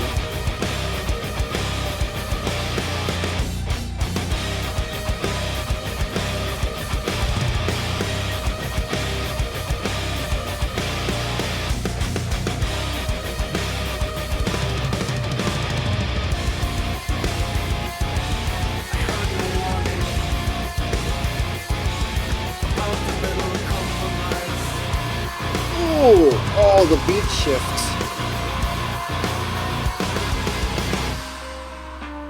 So the band stuck in 3/4, but the drummer switched to a 4/4, giving a snare on 2 and 4 every other beat. Only for a moment to come back to this.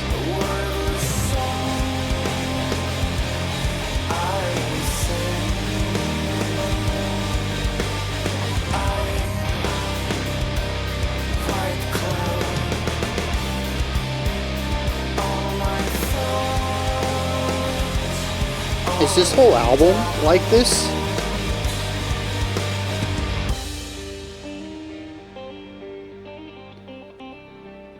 Because I've enjoyed Katatonia, but I don't think anything's been like, I need to listen to more. And this one kind of does. Because it sort of has like an alt-rock thing going for it. Between the lower, quieter verses, the more explosive choruses, typical for this album. Cool. Do the album. Yeah.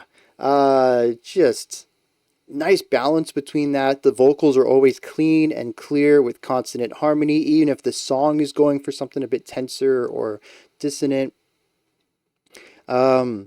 But it not only does it just have this great pacing and storytelling throughout of these highs and lows, and using production too, like going into the bridge of I don't know, was it a low pass filter to kind of make the guitars feel very small on the side before allowing the full sound to come through and burst into the bridge there. I mean, it's just really great control over the song. But what I love beyond that is this also progressive tendency at times. I mean, the drum work on here is just phenomenal. It's never just sitting on a single standard drum pattern. That 3/4/4/4 thing at the end was awesome. The way that the phrasing sometimes takes 4-bar phrases and sometimes 8, and it creates something that feels sort of dual in its existence. It's never just one thing. It's a song that's very palatable. It has that alternative rock sound to it, but it's a little more than that in every area. The dynamics, the contrast, the writing, the progressive tendencies without ever going into, full on progressive ideas and trying to be obtuse or anything like that. Everything feels very natural for what the song's doing. Not that I don't like obtuse writing at times, but here it just really works to keep things on the simpler side, but a little more complex. And it's just a really great medium point between everything. I was 14 and already past the peak of my new metal phase, deep into Epica and other symphonic metal bands, and then I discovered Opeth and Katatonia. My whole life changed. Oh, okay.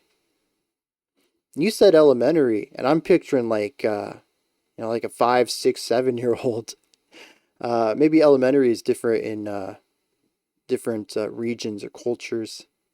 In America, though, elementary is, I think you leave elementary at like 11th grade. 11 years old. So, definitely younger side of kids. Like I said, I couldn't imagine listening to this at 5, 6, 7, anything like that. But I found out about After Forever when I was 16 or 17. I never went into a symphonic metal phase. Like, that was it. Invisible Circles. That was the only symphonic. I think I found some other stuff on the internet. I don't think I found Nightwish. Maybe I did.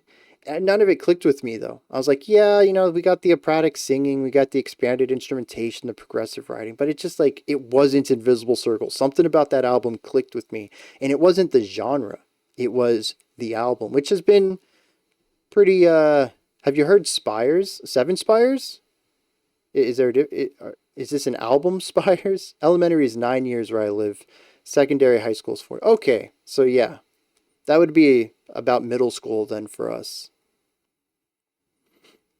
So, okay, yeah, that makes more sense now. But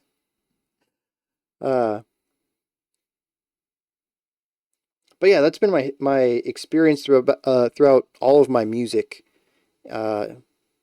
engagement growing up, is that I don't like genres, and honestly, usually I don't even really like bands.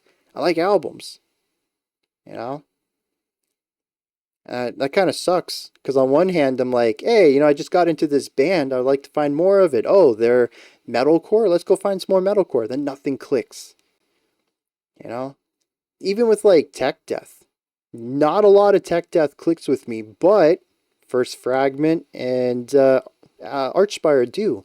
But even if you give me other stuff that's like it, it's not guaranteed to click with me. I don't know. I wish I could just like a genre, except for, I guess, post-hardcore. That's just kind of universal. I'll dig pretty much anything in that.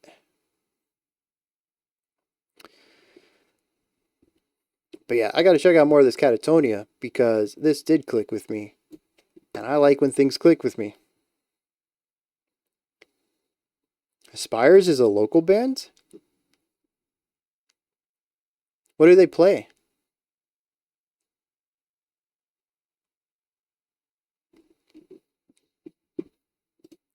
Also, if you want, throw a link up to their stuff on Discord, because you're in my tastes. They line up quite often. So, if you're digging a band, I gotta check them out.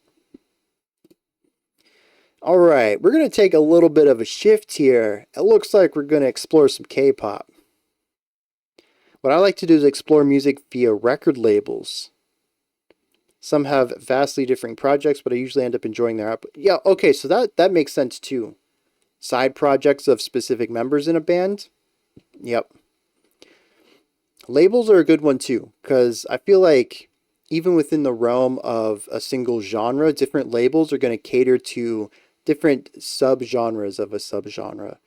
And they're pretty good about that too. They're good at finding a specific sound and really leaning into that. Oh, okay, I won't look forward to that Discord link then. I guess we're going to do a full reaction to some Spires. That sounds fun. Like I said, if you enjoy it, it's probably pretty good for me too, so I'm looking forward to that. Alright, we got some Red Velvet. This context is pretty lengthy, if I remember. The song's called Dum Dum. I don't know why that cracks me up. I think it's just because it's so childish. Anytime I see adults do childish stuff, it just cracks me up. There's like that dissonance there that just works. It's a bit absurd. All right, from Maxime, Red Velvets are an SM entertainment K-pop group typically known for their quirky and forward-thinking musical concepts. This is the title track off their first full-length album, which is the introduction to their Red side as opposed to their Velvet one, which is characterized by a very bright, poppy, high-energy atmosphere with silly romantic lyrics that embrace the artifice of the genre. I expect a lot of people will find this song cloying and overwhelming on a first listen, but I hope you find some things of interest. I find the arrangement interesting and the many harmonies insanely infectious. The music video is fun too.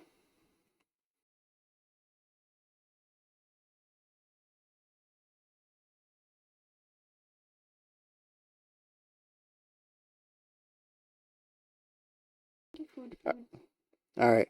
You guys give me 5 minutes to feed the child. And we'll push forward with our last 4 tracks for today. All right, let's get this show back on the road. Feed the beast. Nurture your demons. Oh, that's good. All right. So we did context on this already. This is going to be interesting. Let's dive in. Check out some Red Velvet.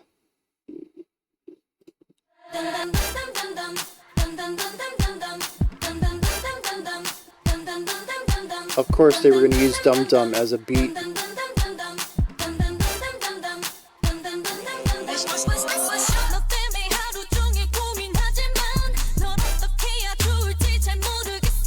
Dude, that bass sound? That's a drum. That is huge.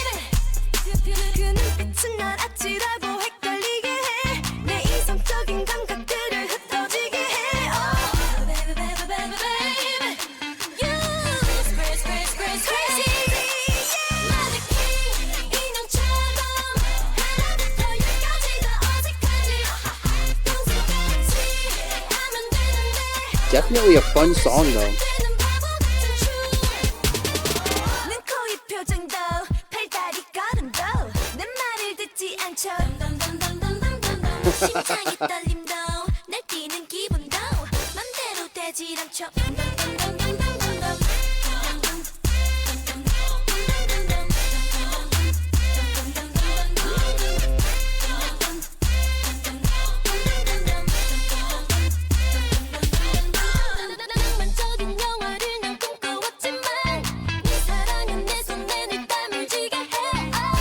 The offbeat guitar hits.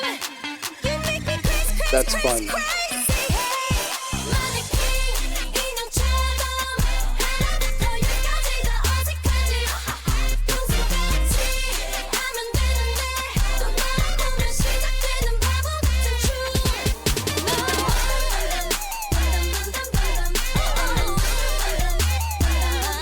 Kind of noisy for a pop track.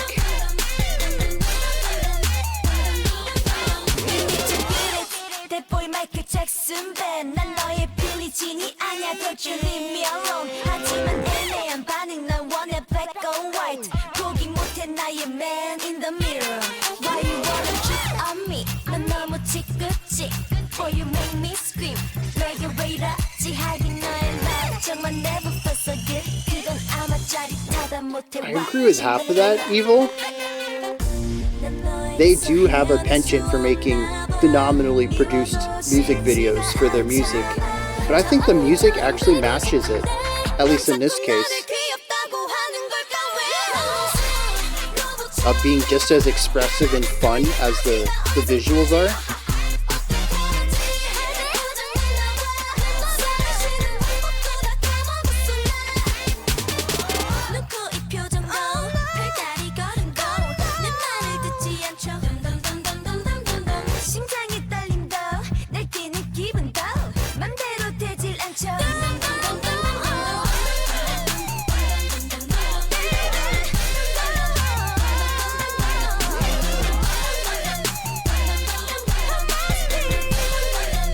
You know what's cool too? Oh, I gotcha. I see what you're saying. Centrist Brian. Oh man.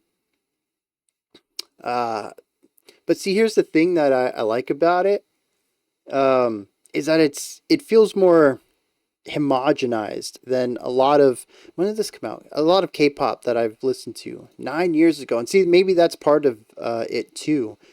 Most of the K-pop I've listened to is very modern and past 2, 3, 4 years, something like that. And so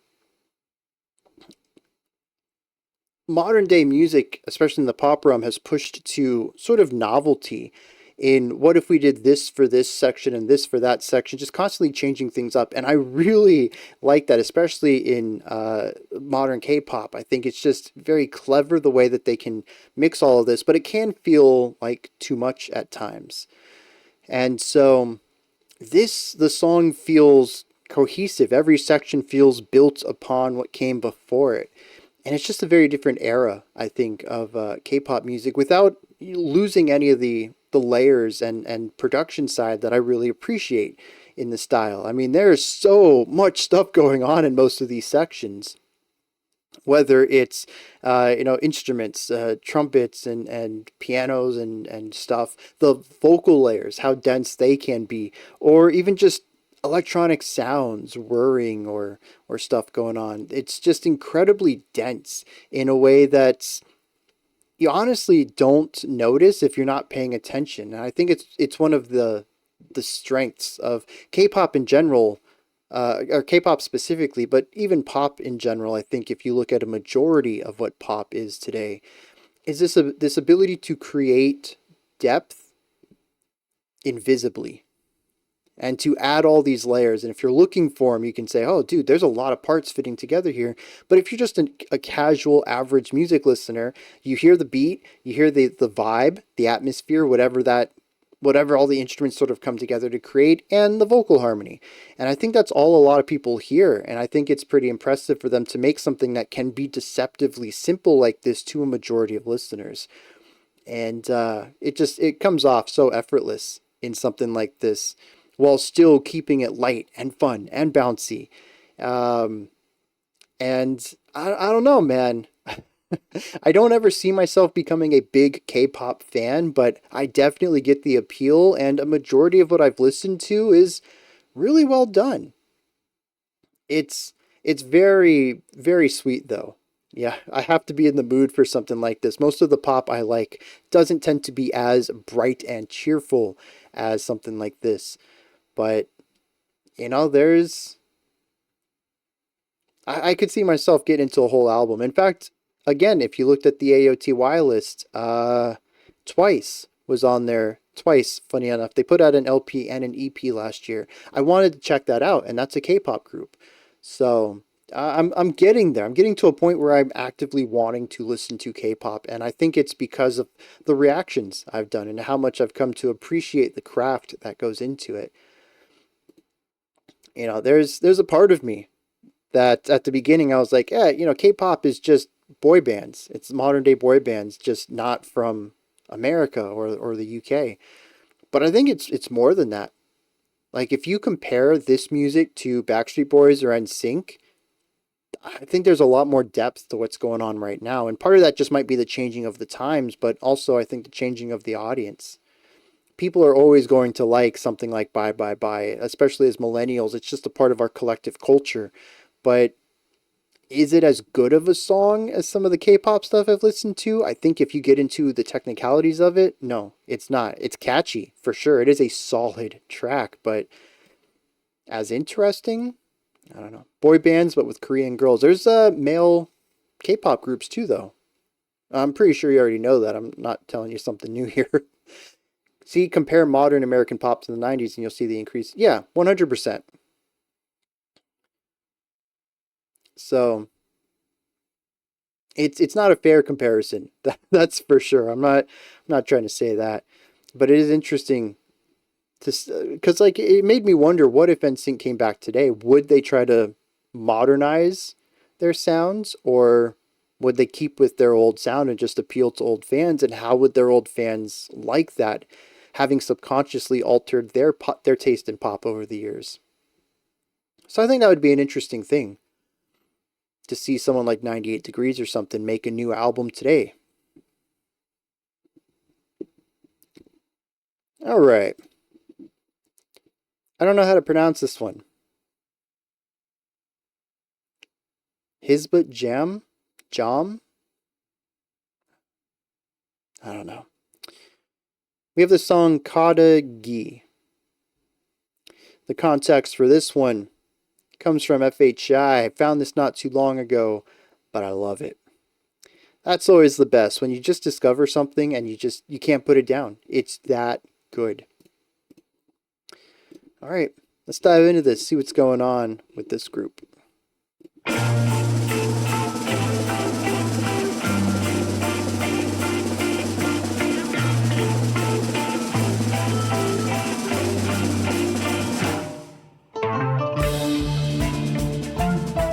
Okay. Kind of folky in composition, but psych rock in timbre.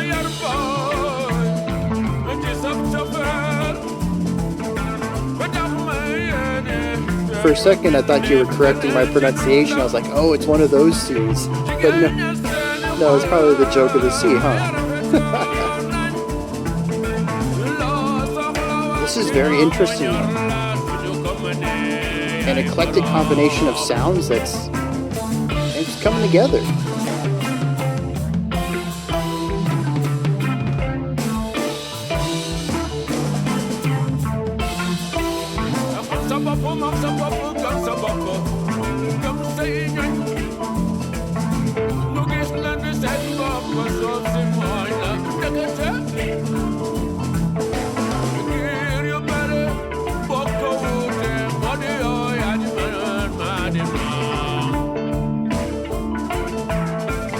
Thanks for pointing that out. I've kind of like put the drumming into the background because there's a lot of snare rolling, but I was doing a disservice to it.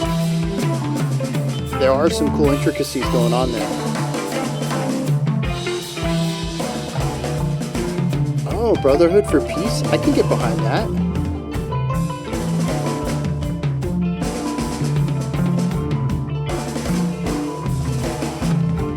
It's starting to fall apart for me, all the different rhythms and phrases.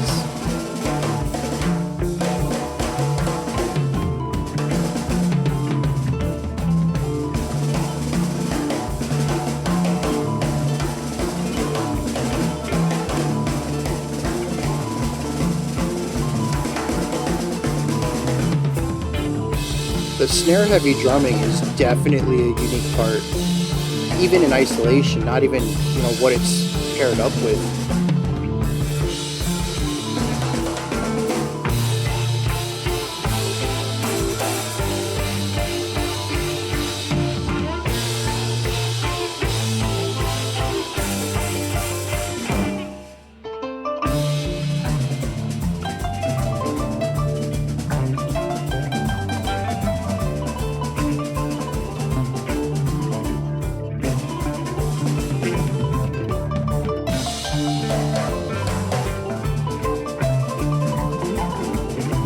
Is that a dulcimer?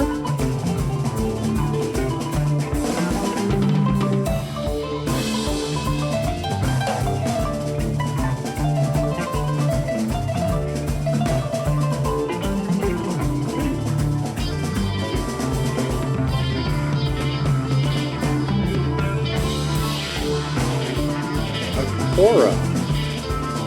That's new to me. Let me look this up.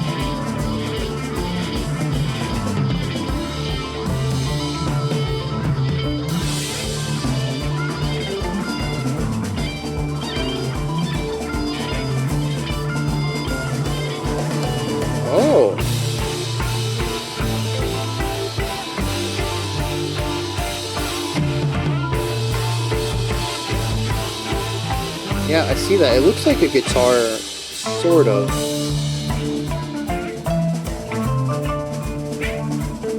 Oh, but you play with the strings facing you. That's interesting. Oh, I have seen this before.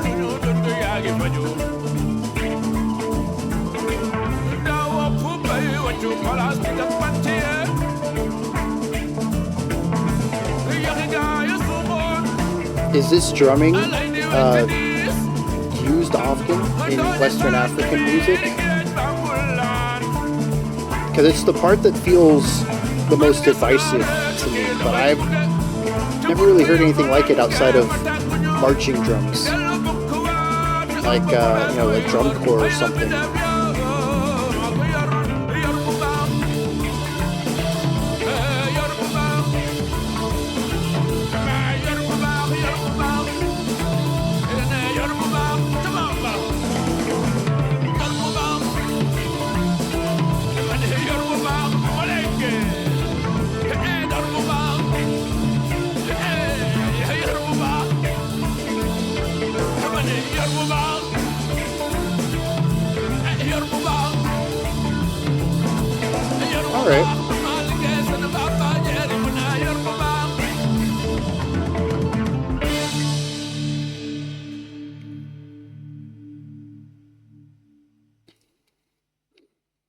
Yeah, okay.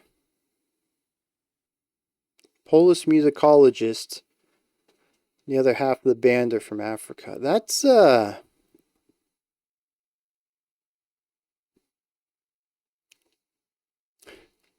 it's something so unique that the lengthened jam session was not an issue for me. Just because it was so fresh. I've never heard anything like this.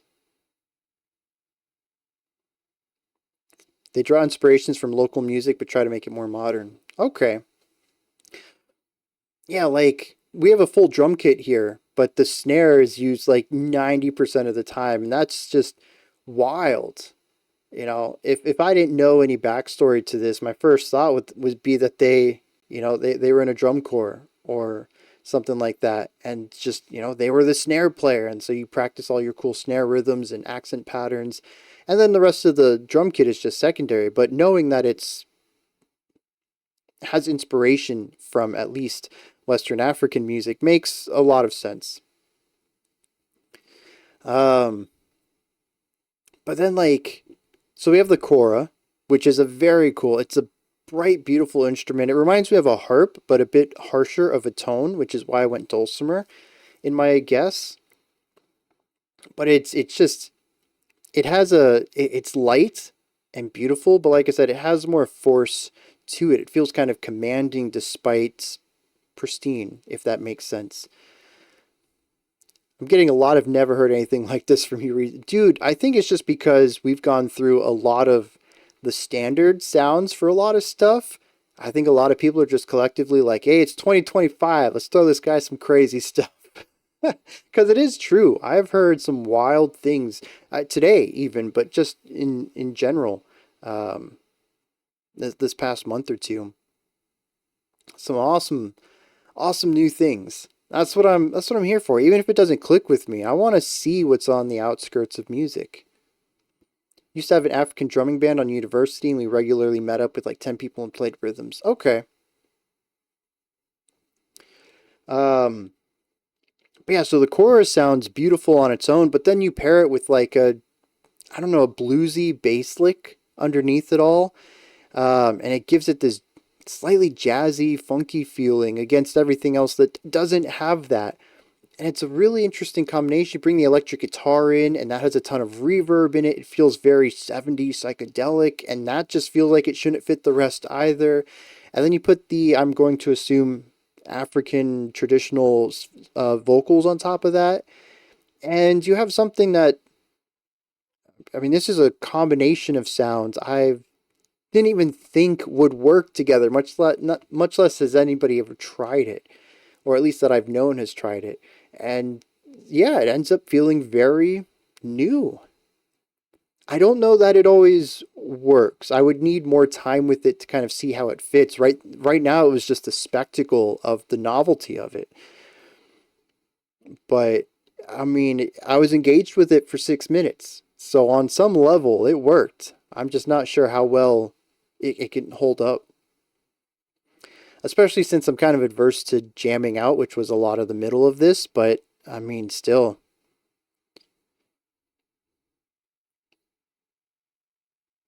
What band and album was that?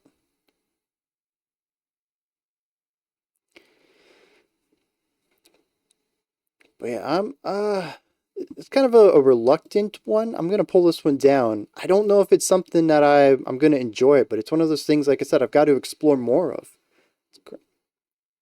Yeah, that's what I like. I wanna know what's up with Leon's thing there. I wanna know what band that is. African music and vice versa is a rabbit hole. Oh, jazz blues influenced African music is a rabbit hole that will suck you up for a long time. That's wild. That's just not a connection I would expect.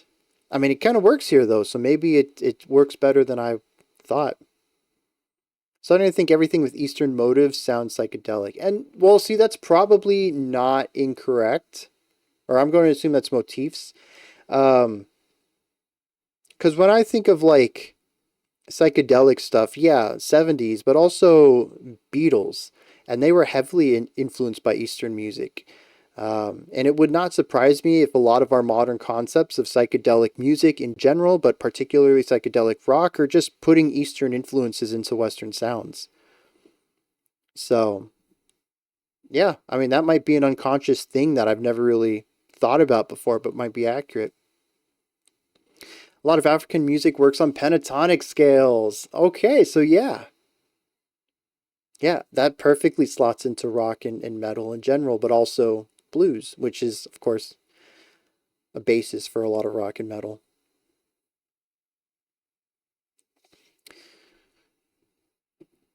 Yeah, see, it's those details, man. Once you know, you start to see how things are connected. That's a crazy connection there. Pentatonic scale. Drastically different change here. We're going to check out some Avatar. And this one, just the description here from Evil. Avatar meets Kafka, I guess. And that was supposed to be an emoji, but I guess OBS doesn't like emojis. I think it was the thinking emoji. So just imagine that that's what was there. Alright, song's called Going Hunting, which doesn't make me think of Kafka at all. But let's see where Avatar is going to take this.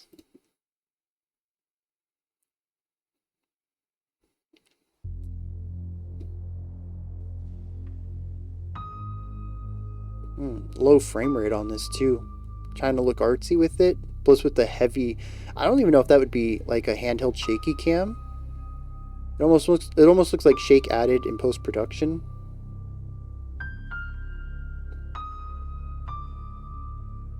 Alright, Leon, have a good rest of your day.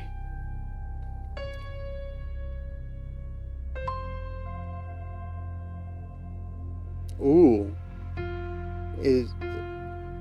Israeli International Psychedelic-ish Project. That sounds interesting.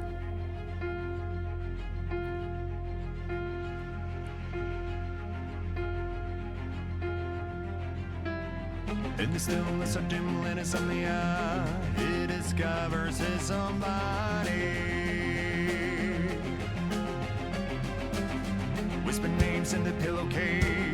It's almost like he had somebody. Nice build up. Knowing Avatar though, this could go in a few different directions.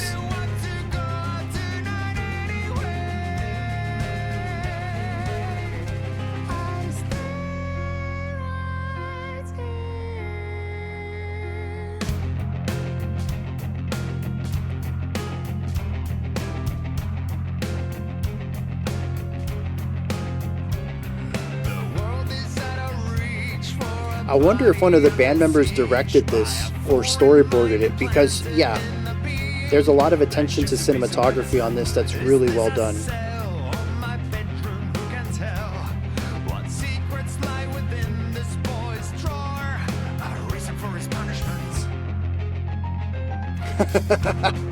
The half turn to get to the piano. I love it.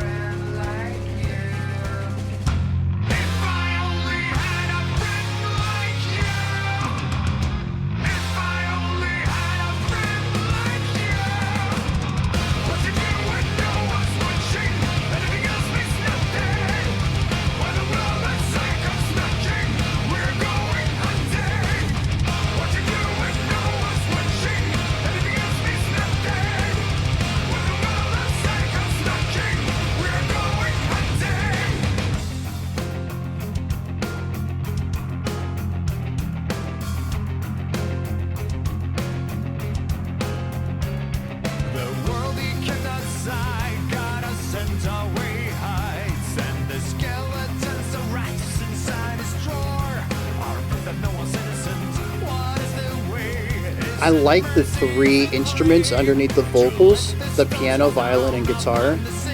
The bass does a great job of supporting all of them, intermediate parts to the vocal focus. It's just a really nice triangle right there.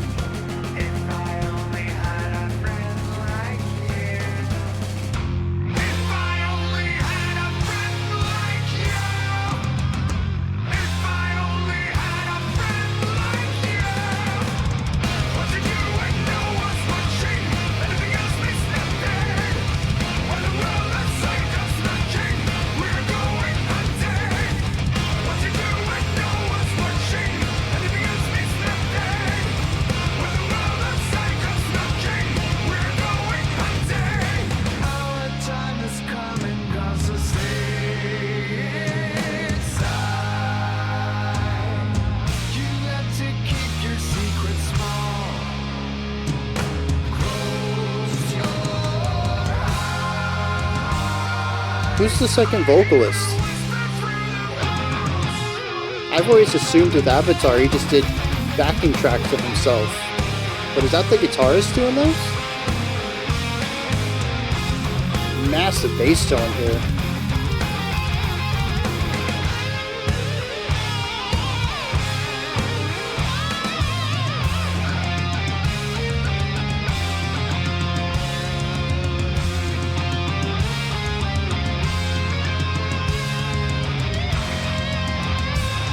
It is the guitarist, okay.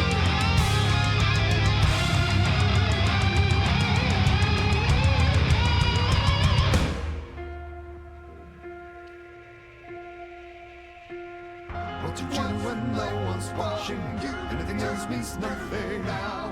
When the world It's a fun moment. we are going hunting. Oh, it's the bassist? Okay. When no one's watching you, anything else means nothing now. When the world outside comes knocking, we are going hunting. What you do when no one's watching, anything else means nothing. When the world outside comes knocking, we are going hunting. What you do when no one's watching, anything else means nothing. When the world outside comes knocking, we are going hunting.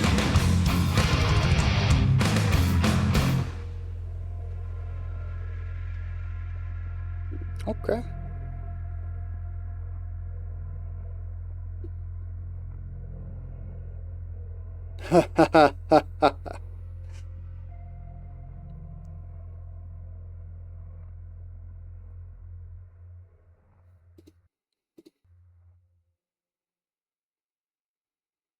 Yeah, the visuals are great on this. I was kind of hoping for credits, but we didn't get that. All right. Whoops. Getting ahead of myself there. I enjoyed that, as I usually do with Avatar. For some reason, though, it's missing the thing that clicks with me. I don't know what it is. It always felt like the song had room to go a little bigger. And the thing is I love all the small sections. I love how they build into things. I love the layers in them, the melody. It's just beautiful. Like I mentioned, I think it was on that second verse, having the piano and the strings and the guitar on top of the bass and the vocals on top of that is just perfectly balanced compositionally and production-wise. It's just really great. I love those moments. The build-ups are excellent, rising tension, rising energy. The choruses being the peak, they're fine.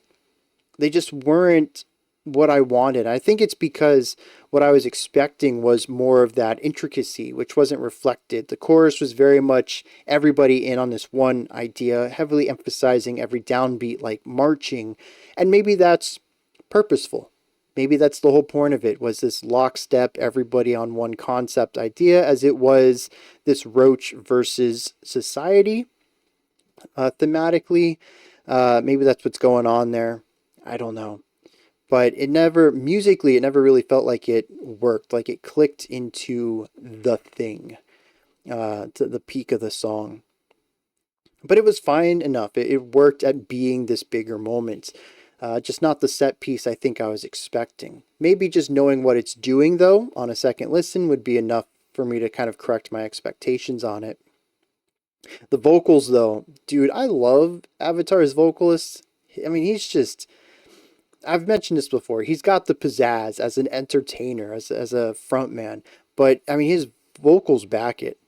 He's just got a gorgeous voice, and it works in every song that I've listened to. I love the harmonies behind it. It's just this song does atmosphere and melody phenomenally, and that's what I keep coming back for on this track. As much as the chorus was like, okay, this is serviceable, it's fine. I don't have any criticisms for it. It's just not what I wanted. Every time we went down to something else, it's like, yes, this is it. The writing, the performance, all of it just works so well. I was surprised by the Avatar track. It's something I'm inclined to hate based on the gimmick, but it's very catchy. What's Avatar's gimmick, by the way?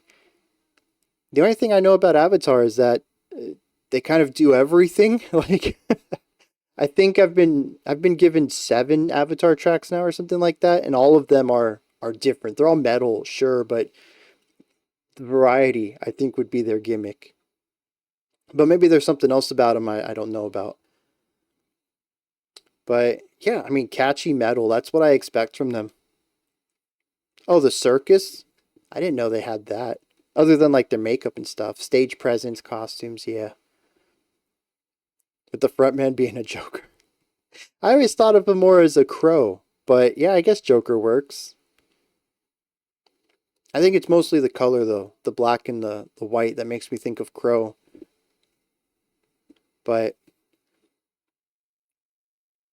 I think there's only been one Avatar song that bounced off of me. It was one of the first 2 that were shown to me. I don't remember what it was. And I was like, it's a good song. It's just, it didn't click with me. But this was a band. I think they released something last year too, right? I didn't get to that. Was that Avatar Country? Is that what it was called? Maybe that was 2 years ago.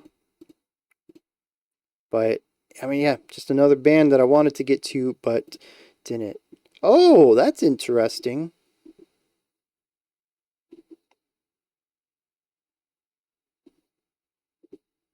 Oh, actually, okay. So yeah, Avatar Country was not what I think that is the one in my listen list, but that's not the one I was thinking of. Maybe it was 2 years ago with Dance Devil Dance. I knew they had released something recently that I didn't get to. What I find interesting, though, is Rate Your Music has them under alternative metal, which I think is accurate for what I've heard from them, but also melodic death. I wonder if that was a specific era of them that was death metal, because I don't picture them as a death metal group at all.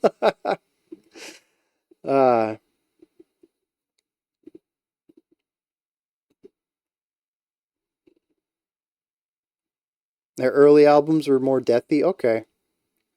And that makes sense. A lot of bands start out heavy and lighten up. If they're going to lighten up at all, that's usually the way it goes. I can only imagine a group that's going to start on like pop rock and then end up doing like tech death later in their career. Like, that would be wild. That is just not the normal way for bands to evolve. All right, let's wrap this up. We got one more to go. I know we're 30 minutes past the hour. Some of you enjoy this. Others, if normally you don't have this kind of time, I really appreciate you sticking around for the extended version of today's live stream. Oh, see, John Zorn's been a strange dude from the beginning. But, I mean, yeah, going from jazz to grindcore that's a transition. That's a change. They still slip a couple of their oldest songs in their shows. That makes a stark contrast. I could imagine. I could imagine. But I bet that's cool for their longtime fans too. Alright, we got The Sims. Jerry Martin. Building mode number 2. This is going to wrap up today. I'm surprised by this. I don't think I've ever heard music in a Sims game. I definitely did not play the first Sims game. Forgot to put a description to this recommendation. That's true. For all those who didn't play the first Sims game, it's about building a house, then putting simulated people in them. The first game had a very strong Americana sitcom feel to it, and the soundtrack was kind of playing a role here. The game consists of 3 stages, build, buy, and live, and the soundtrack is divided similarly. Living mode consists of smooth jazz and bossa nova music, buy mode is a lounge, light chamber, and a song from the building mode, and it evokes this bittersweet longing feeling, which perfectly encapsulates the unsure hopes of building your first home. And I'd just like to note that the soundtrack for this game had no business going this hard. Okay. So, with all that said, that I've got, I don't even know how to think about this. Let's dive in and see what's going on with Jerry Martin's building mode number 2.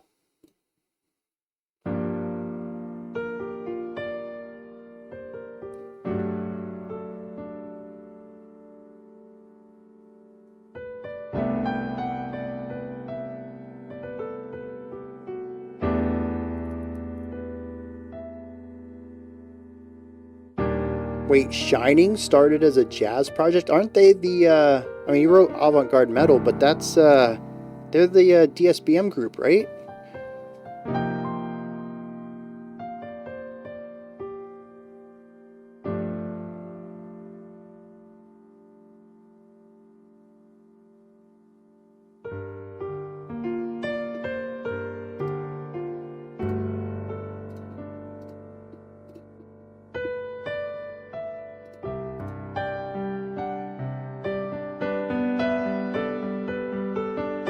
Oh, I have my Shinings mixed up. Dude, what is this?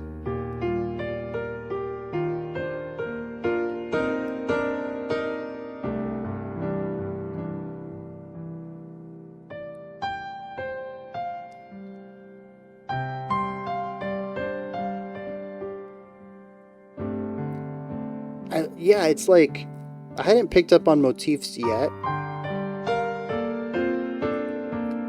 but the free time, the occasional heavy-handed playing into like this really smoothness. Yeah, dude, just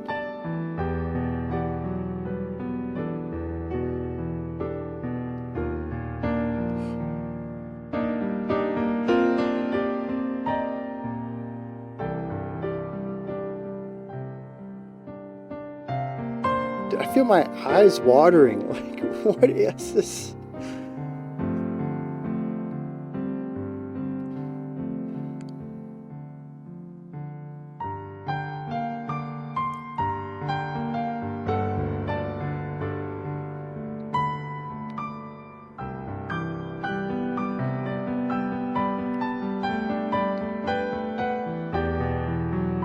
It's so nostalgic for something that hasn't happened yet.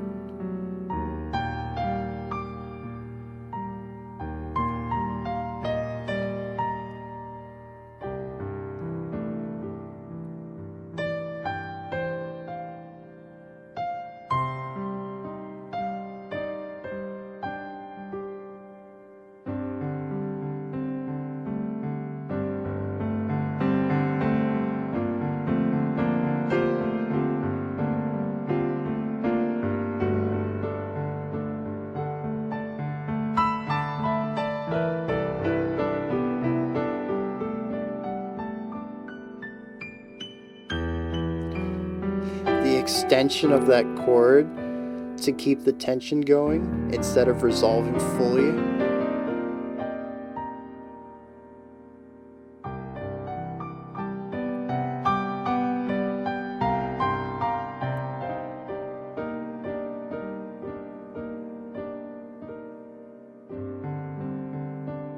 Yeah, right?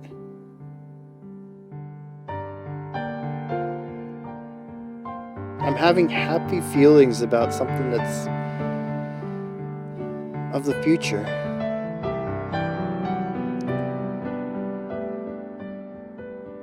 Does any language have a phrase for happy memories of the future?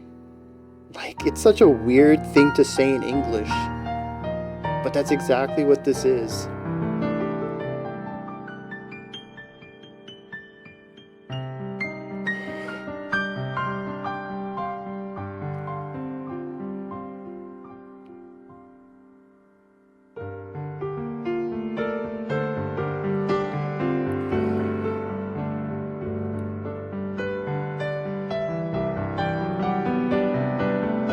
Okay.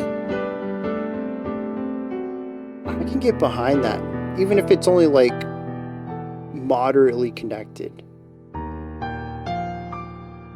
Anticipatory nostalgia. Okay. Expectation. Yeah, I suppose in a sense.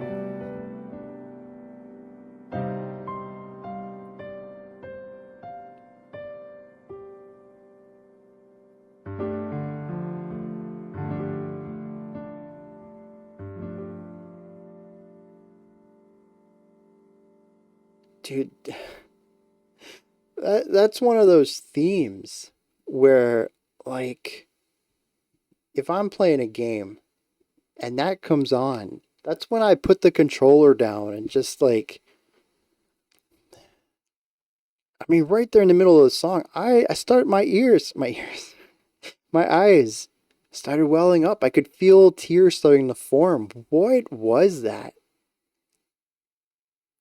That is not. Oh, who's this guy? Chris Carnell? Is that his name? Charles Carnell. He's got a video on the Sims soundtrack. I kind of want to go watch that now. I mean, dude, this is like. It sounds so natural, too. I think that's the thing. It almost feels like this dude just sat down and improvised for a little bit. Like, he knew the general chord progression going in, and he just played some stuff, expanded it slowly over time, reined it back in, and called it a day. And they were like, that's it. He's like, what's it? I was just warming up. They're like, no, that's the building music right there. Whoa, in the world. And it's like perfect, right? Like Bartolomej had said, it's got this longing for owning this house, of getting your first house, and sort of the mixture of that, the happiness, the giddiness, but also the fear, the anticipation. What if something goes wrong? It's uncertainty mixed with joy and a warm nostalgia for something that hasn't happened yet. It's all wrapped into basically a single motif and chord progression. And they placed that in a fun game about virtual life. Oh my jeez. Thank you for sharing that. I don't know what to do with that song, but I'm gonna put it in a playlist somewhere so I never forget about it in case I need to hear it again. Is the whole soundtrack like that? Sort of like wistful but happy? The later soundtracks lost that quality, more infantile and one dimension. See, I never played the first one. I'm pretty sure I played two probably at the earliest. And by play, I mean put in the money, money, money code and just build a cool house and basically, play Barbie dolls virtually. Just do whatever I want, put them in the dumb situations. But like, I don't remember music like this. Sims is always fun. This is kind of heavy. Only for building mode, though, yeah. It's beautiful, honestly. It captures so much in so little. It's not minimalistic, but it's concise. It's like a well-written poem, 12 lines that change your life. Buy mode was very sweet and cheery. Dang, man. Just imagine just getting blindsided by this song. And it's number 2, right? So I suppose randomly you'll get one of the buy songs or one of the building songs. Like imagine not hearing this until like your 4th time in build mode, and then it just hits you like a truck. I mean, what is this? I don't know, man. That songs. There are 6. SimCity's another game where I was too young to like get the sim component of it. So it's just like infinite money. Let's put some tornadoes in there. Just kind of having fun as a disaster simulator, I guess. The rest are more toned down. 2 and 5 hit hard though. I might have to go listen to 5 after this. Excellent choices. I agree. This was a fun day. Some wild stuff. Crazy sounds I've never heard before. Catchy things all over the place. And honestly, very little growls. It was a very palatable day. In the context of the soundtrack, it creeps up under your skin before it starts paying. Yeah. Yeah. Like I said, it's one of those things that it's just going to hit you. Before you realize it's playing, you're just going to notice it 1 second. And you'll be like, what in the world? Just like, I tell you, I would have been bawling. I really would have, out of nowhere. This song just makes me think of stuff from the past, of futures that won't happen. It's melancholic in a positive way. I don't get that. It is wonderful. Found some fun stuff for you for next month. Just have to settle on one for now. Yep. All right, y'all. We're going to wrap it up here. I still got to get the early access stuff ready for today. I got to check on the kid. Make sure everything's good there too. Thanks for sticking around with me for this extended live stream. We'll do another one next week. Maybe it won't be as extended. We had a lot of 6-minute songs today, so that certainly didn't help. Next month, you're getting Krallis. Oh, although, you know what? Last time I heard Krallis, it wasn't as bad as that first one. So maybe this one will be okay. The C stream's over. The whole point of my rant on C's is that we don't need them. Just use the S like it's intended. Come on. All right, y'all. You have a fantastic rest of the C or S edition. You guys have a fantastic rest of your day, and I'll catch y'all later.